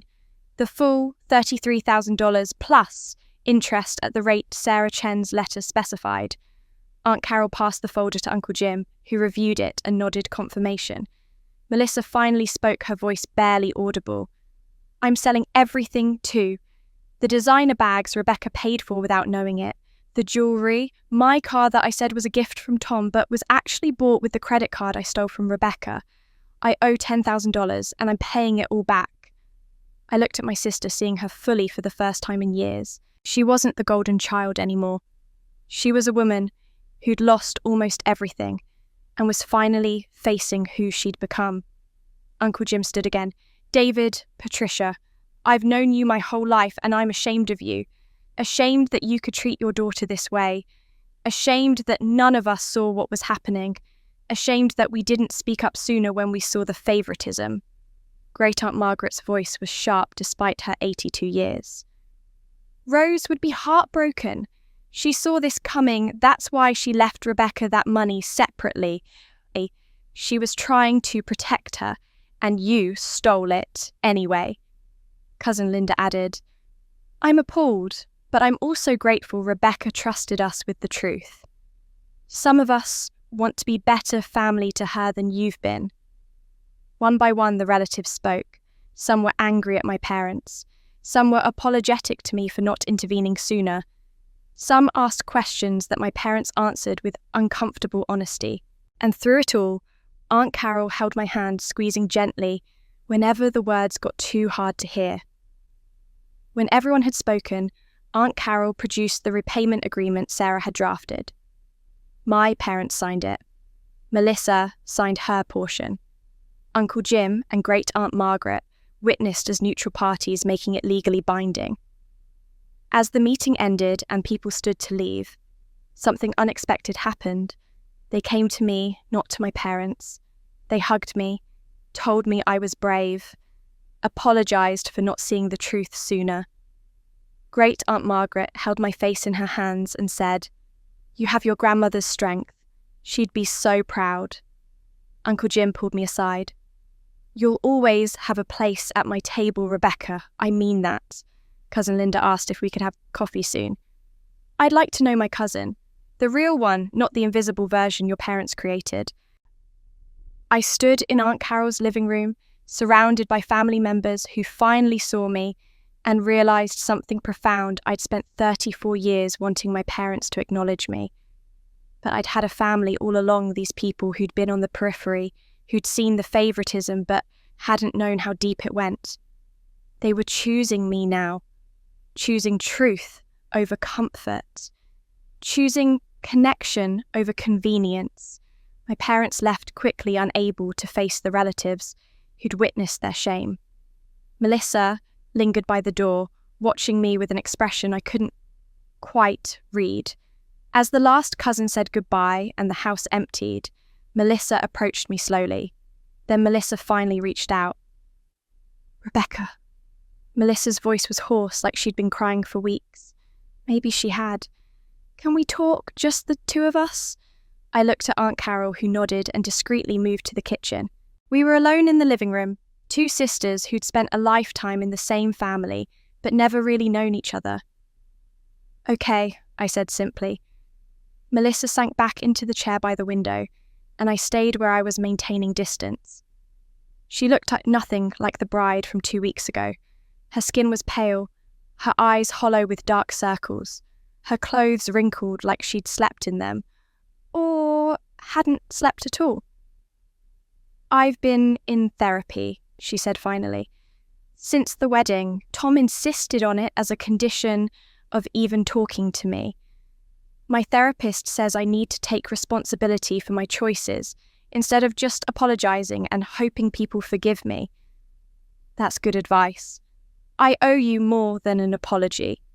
She twisted her hands in her lap, unable to meet my eyes. "I owe you the truth about why I did what I did. And the truth is, I've been jealous of you since we were kids." I'd suspected as much, but hearing her say it still stung. "Everyone always said you were so smart, so responsible, so together." I felt like I'd never measure up, like I'd always be the screw-up little sister who couldn't even finish college or keep a job. So I stopped trying. I let Mum and Dad make excuses for me, and I resented you for making it look so easy when nothing in my life ever was. "It wasn't easy," I said quietly. "I just made it look that way because showing struggle meant showing weakness, and weakness meant being even more invisible than I already was." Melissa flinched. "I know that now. My therapist helped me see that we were both in impossible situations, just different kinds. But, Rebecca, I need you to understand something." She finally looked up at me, and her eyes were red-rimmed and desperate. "I actually thought Mom and Dad were proud of you and disappointed in me." I sat up straighter. "What?" "Mum would say things like, 'Why can't you be more like your sister?' Or, 'Rebecca never needed this much help.' Dad would sigh when I asked for money and say, 'If you were more like Rebecca, you wouldn't be in this situation.' I grew up thinking you were the favourite, the one they were proud of, the one they loved more."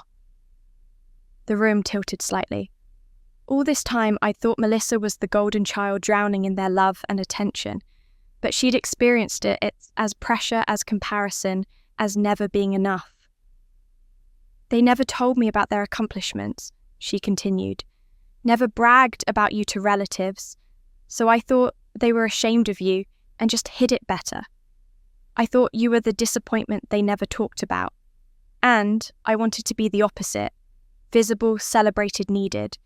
I wanted to be the favourite at something, even if that something was being the victim who needed rescuing. I thought about all the times I'd watched my parents drop everything for Melissa's crises. The emergency, money, the panic phone calls, the constant attention. I'd seen it as love. She'd experienced it as proof she was failing. "We both grew up in shadows," I said, slowly working it out as I spoke. "Yours was cast by me by their comparisons and expectations. Mine was cast by your needs, by the space your crises took up that left no room for my successes." "Yes," Melissa wiped her eyes. And I'm only now realizing that Mum and Dad did this to both of us. They destroyed you by making you invisible. They destroyed me by making me the center of every crisis, but never teaching me how to actually handle my own life. We both lost. We sat in silence for a long moment. Outside Aunt Carol's window, autumn leaves drifted down from the maple tree in her yard, landing softly on grass that was still green despite the November chill. I can't fix 34 years in one conversation, I finally said. I can't just forgive everything and pretend we're suddenly close sisters who share secrets and have each other's backs. That's not real. That's another performance. I know. But I also can't carry around the weight of hating you. It's exhausting, and I'm tired of being exhausted by this family. I looked at her directly. If you want to rebuild any kind of relationship with me, it has to be based on truth. Real truth, not convenient truth. You have to do the work in therapy. You have to be honest with Tom if you want that marriage to survive. You have to stop expecting other people to rescue you from your choices. I'm trying, she said, and something in her voice made me believe her. I really am. I'm looking for a real job, not just something to impress people. I'm selling everything I bought with money I didn't earn. I'm going to therapy twice a week. Tom and I are in couples counselling, and I'm not sure if he's going to stay, but I'm showing up honestly for the first time in my life. That's good, Melissa. That's really good. Do you think Tom will forgive me? She asked it like a child asking if monsters are real, desperate for reassurance she knew I couldn't give. I don't know. That's between you and him, but I do know that the only chance you have is if you keep being honest, even when it's hard. Especially when it's hard. She nodded, wiping fresh tears. We sat in that uncomfortable space where pain is acknowledged, but not yet healed, where understanding begins, but trust hasn't been rebuilt. Rebecca, she said after a long pause, can I ask you something? And can you be honest with me even if it hurts? Yes, she took a shaky breath. When you sent that email to everyone with all the evidence about Mum and Dad, about the money, about everything, did you know it would destroy my wedding? Did you want it to... I thought about that, carefully knowing my answer mattered. I knew it would cause problems. I didn't know exactly what would happen, but I knew the truth was going to be painful for everyone. And I sent it anyway, not because I wanted to destroy your day specifically, but because I was done protecting everyone else from consequences, while I absorbed all the damage. So you didn't do it to hurt me? No, but I also didn't do it to protect you. I did it for me, to stop being invisible, to stop funding a family that had erased me. And if that hurt you, it was a side effect, not the goal. She absorbed that, then nodded slowly. Thank you for being honest. That's all I have to offer you, Melissa. Honesty. I can't give you the sister relationship you might want, where I help fix your problems or tell Tom to take you back, but I can give you truth when you ask for it. That's more than I deserve. Maybe, but it's what I'm willing to give. Melissa stood up, steadying herself on the chair arm. Can I ask one more thing? Then Melissa asked for something I didn't expect. Will you talk to Tom? Melissa's voice was barely above a whisper. He wants to hear your side of everything before he makes his final decision about our marriage. He says the only person in my family he trusts to tell him the truth is you. I wasn't expecting that. Melissa, I can't fix this for you. If Tom asks me about you, I'm going to be honest about everything. I know. That's why he wants to talk to you. She wiped her eyes. He doesn't trust Mom and Dad anymore. He doesn't fully trust me yet. But he saw your email, read all your documentation, watched how you handled everything. He says you're the only one who didn't lie. So, will you talk to him, please? I thought about it for a long moment. I'll talk to him, but not to save your marriage. I'll talk to him because he deserves honesty about what kind of family he married into. And Melissa, whatever I tell him might make things worse, not better. You need to be okay with that. I am. I have to be. She pulled out her phone. Can I give him your number? Yes. Tom called that evening.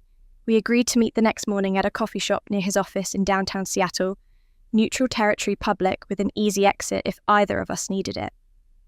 He looked tired when he arrived, like he'd aged 5 years in 2 weeks.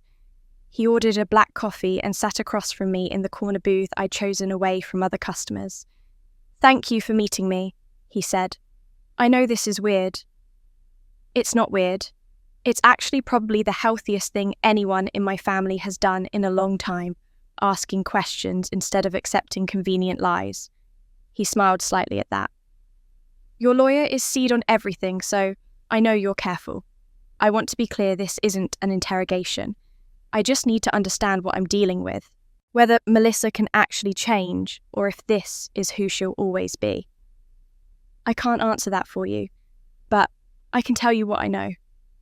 For the next 40 minutes, I told him everything. The pattern of favoritism that started when we were children. The way our parents erased me while elevating Melissa, teaching her she could lie and still be loved, teaching me I had to be perfect and invisible to earn scraps of attention. The money they took, the emergencies they faked, the systematic exclusion that culminated in that email banning me from the wedding. Melissa participated in hurting me, I said carefully. She asked them to exclude me, she used my credit card without permission, and she lied to you about major parts of her life. But she was also raised in a toxic system that rewarded her for needing rescue and punished her whenever she tried to be independent. I don't know if she can change. I don't know if she wants to badly enough. That's for you to decide. She might. Tom studied me for a long moment. You could have buried her with what you know. You could have made sure I left her. You didn't. That's not my goal. My goal is truth. What you do with the truth is your choice. The truth is she lied about everything.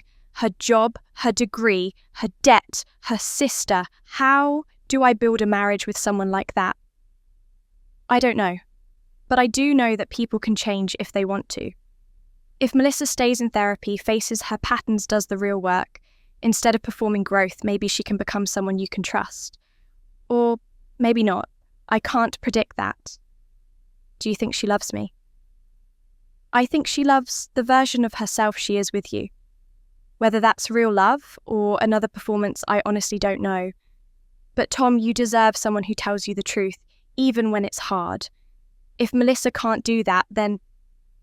My phone rang. Sarah Chen's office number. I glanced at Tom apologetically. I'm sorry, this is my attorney. I need to take this. Of course.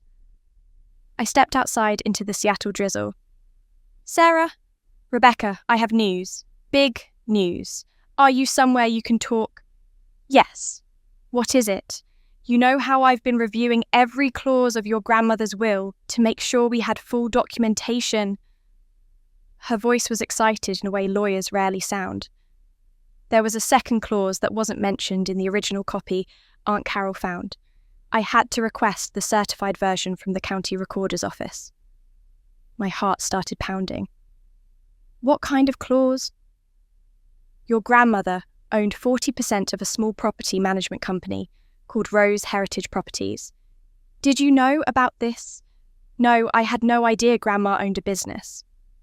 It was her late father's company originally. She inherited it in the 70s, but kept it separate from her marriage assets. It was always solely hers. Rebecca, that 40% is worth approximately $200,000 based on the most recent business valuation. I grabbed the coffee shop's brick wall to steady myself. 200,000. The will stipulates specific conditions for inheritance. You receive the shares when you turn 35, provided you've demonstrated 5 consecutive years of financial independence, meaning you've maintained stable employment and haven't been financially dependent on your parents. I've been independent since I was 24, I said, barely breathing. I turned 35 in 6 months. I know. I checked your employment records and tax returns. Rebecca, you qualify. When you turn 35 in May, those shares transfer to you automatically. The company has been held in trust with the understanding that it would eventually go to whichever granddaughter proved capable of handling it responsibly. I couldn't speak. My grandmother had planned this. She'd set up a future for me that my parents couldn't touch, couldn't steal, couldn't use for Melissa. She'd believed in me enough to tie my inheritance to proof of independence, ensuring I'd be ready for it when it came. "Rebecca, are you there?" "I'm here. Sarah." She knew. Even years ago, she knew what they were doing to me, and she tried to protect me. "She did more than protect you. She set you up for independence. With the $33,000 your parents are repaying, plus this inheritance, you'll have enough to start your own firm if you want, or invest it, or do anything you choose. Your grandmother gave you options." I was crying now, standing outside a coffee shop in the rain, wearing Grandma's ring and learning she'd given me so much more than I knew. "Thank you for finding this, Sarah. That's my job. But, Rebecca, your grandmother would be proud of how you handled this whole situation.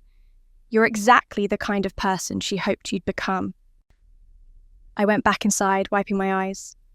Tom looked up with concern. "Everything okay?"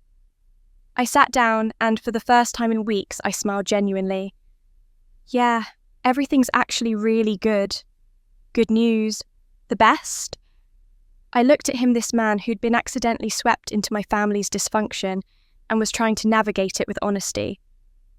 "Tom, I can't tell you what to do about Melissa, but I can tell you this: life is short, and it's too short to spend with people who can't tell you the truth.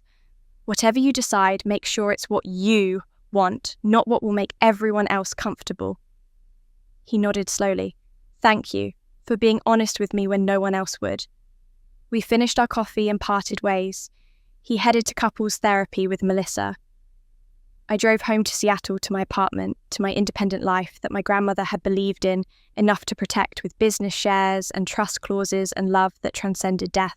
That night, I called Aunt Carol and told her about the inheritance. She laughed and cried at the same time. Rose was always playing the long game. She knew exactly what she was doing. 1 year later, everything had changed. The sign above the door read Rose Financial Advisory in elegant gold lettering against a deep blue background. I stood on the sidewalk, looking up at it, my grandmother's ring catching the November sunlight, and felt something I'd spent 34 years searching for pride in myself that didn't need anyone else's validation. Today was the grand opening. Inside the small reception area I'd designed was filled with people, but this time they were people who'd chosen to be there. People who saw me. Aunt Carol had arrived first, bringing coffee and pastries from my favourite bakery. Uncle Jim came with his wife, bringing a framed photo of Grandma Rose that I'd hung behind my desk. Former colleagues from my old firm, friends from my gym, neighbours from my building. Even Dr. Chen, my therapist, had stopped by with a card that read, "You did the work. This is what it looks like." And Eleanor Harrison, Tom's mother, who'd become an unexpected friend over the past year. She brought flowers and a hug that felt like the mother energy I'd never gotten from my own mum. "Ready to give your speech?" Aunt Carol asked, squeezing my hand. "Ready." The space wasn't large, just a reception area, 2 small offices, and a conference room, but it was mine. I decorated it with intention, Grandma's photo quotes about financial independence, from women I admired, comfortable chairs that invited people to stay and talk. The walls were painted a warm cream, and natural light poured through the windows overlooking Fifth Avenue. I stood in front of the 20 people gathered there and took a breath. "A year ago," I began. "I thought being enough meant making myself invisible. I thought love was something you earned by shrinking, by asking for less, by being convenient. I spent 34 years making myself smaller and smaller, hoping someone would finally notice I was there. I touched Grandma's ring, grounding myself. My grandmother Rose saw me, even when I couldn't see myself. She left me an inheritance that wasn't just money, It was a message. She wrote me a letter that said, "Being seen isn't selfish, it's survival." She believed I could build something meaningful, and she left me the resources to do it with one condition, that I prove I could stand on my own first. Aunt Carol wiped her eyes. Eleanor smiled encouragingly. Rose Financial Advisory exists to help people, especially women, reclaim their financial power and their self-worth, because I've learned they're the same thing. When you understand your finances, you understand your choices. When you understand your choices, you can stop letting other people define your worth. No one should ever feel invisible in their own life. No one should have to shrink to make space for someone else's comfort. I looked around at the faces watching me, faces that reflected respect, support, pride. This business is named after my grandmother because she taught me that surviving doesn't make you weak, it makes you valuable. That boundaries aren't cruelty, they're self-respect. That you can't pour from an empty cup and filling your own cup first isn't selfish. It's necessary. People applauded. Uncle Jim whistled. Aunt Carol pulled me into a hug as soon as I stepped away from the makeshift podium. "She'd be so proud," Aunt Carol whispered. "So incredibly proud." As guests mingled, sipping champagne and asking about my services, I glanced out the window at the street below. And there they were, my parents standing on the sidewalk, looking up at the sign. They'd paid back every dollar as agreed. Sold the Oregon property and taken out a home equity loan to meet the deadline. Melissa had sold her designer bags and jewelry, slowly repaying her portion of the credit card fraud. They'd started going to therapy couples counselling and individual sessions. Aunt Carol kept me updated on their progress without me having to ask. But I hadn't invited them here today. Hadn't told them about the opening. They'd found out somehow, probably from Aunt Carol, who believed in second chances even when I wasn't sure I did. My mother saw me looking and raised her hand in a small tentative wave. My father stood beside her, looking older and smaller than I remembered. They didn't try to come in, didn't call my phone or make a scene, just stood there bearing witness to what I'd built without them. I nodded once acknowledgement, without invitation. Then I turned back to my guests, to the life I'd created, to the business I'd built on the foundation my grandmother had laid for me. They stayed on the sidewalk for another 20 minutes, then quietly walked away. Later that evening, after everyone had left, and I was alone in my new office, I opened my journal, the same one I'd started writing in after reading Grandma's letter a year ago. "Melissa and Tom got remarried last month," I wrote. "Courthouse ceremony, just immediate family. She invited me. I sent flowers and a card wishing them well, but I didn't go. It felt important to say I supported her journey without feeling obligated to participate in it. We have coffee once a month now, awkward at first, slowly getting easier. She's working as a marketing coordinator at a non-profit. She's honest about struggling. She's in therapy. She's trying. I believe her, but I don't need to save her. That's her work to do." I paused, thinking about Tom, who'd made the decision to give Melissa another chance after 6 months of intensive counselling. He told me once, "I can forgive who she was. I'm choosing to see who she's becoming." "Mom and Dad are different," I continued. "Quieter, humbler. They ask permission now instead of making demands. They respect my boundaries when I say no to dinners or holidays. They're learning that love isn't something you can buy back with apologies.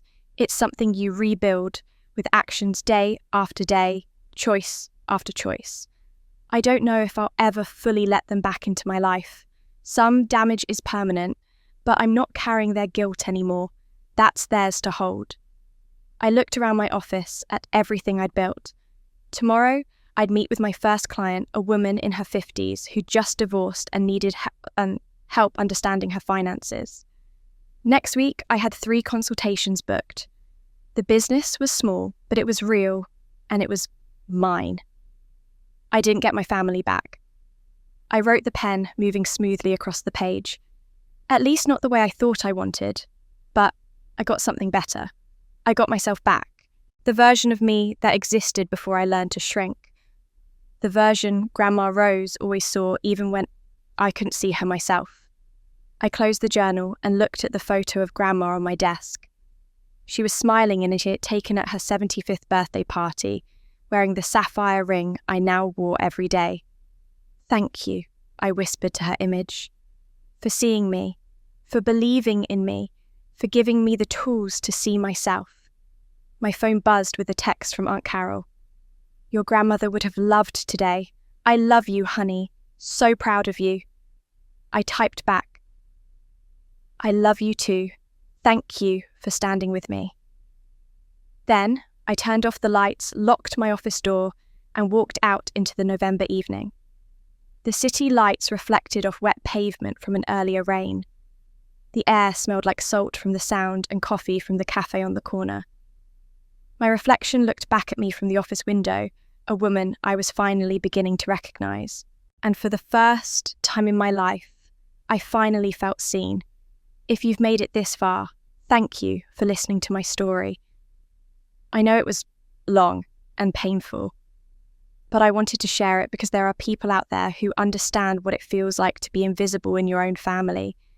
People who've spent years making themselves smaller, hoping someone would finally see them. People who've given and given until there was nothing left and still wondered why it wasn't enough. You don't have to keep shrinking. You don't have to keep accepting crumbs and calling it love. Setting boundaries doesn't make you cruel. Telling the truth doesn't make you vindictive. And choosing yourself after years of choosing everyone else doesn't make you selfish. It makes you sane. My grandmother taught me that being seen isn't something you have to earn. It's something you deserve simply by existing. And if the people in your life can't see you, that's not a reflection of your worth. It's a reflection of their limitations. I shared this story because silence protects the wrong people. For 34 years, I stayed quiet about the favoritism, the financial exploitation, the systematic erasure of my existence. And my silence allowed it to continue. The moment I stopped protecting them from consequences, everything changed. Not because I destroyed them, but because I refused to keep lying for them. Some might think I was too harsh. That family is family, and you should forgive and move on.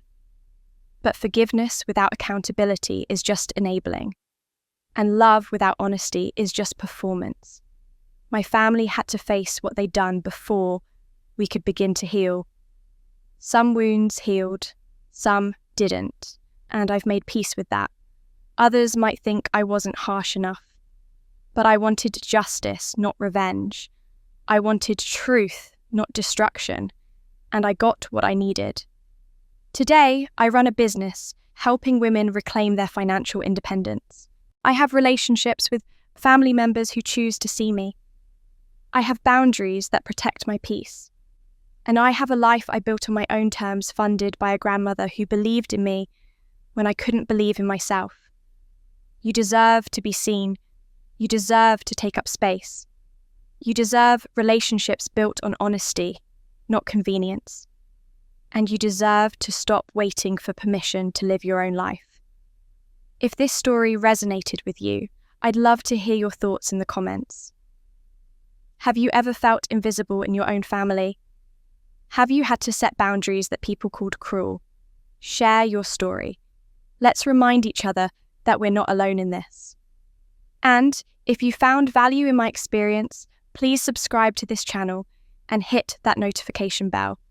There are more stories of people who found their voice after years of silence, who chose truth over comfort, who learned that sometimes the family you need is the one you build, not the one you're born into.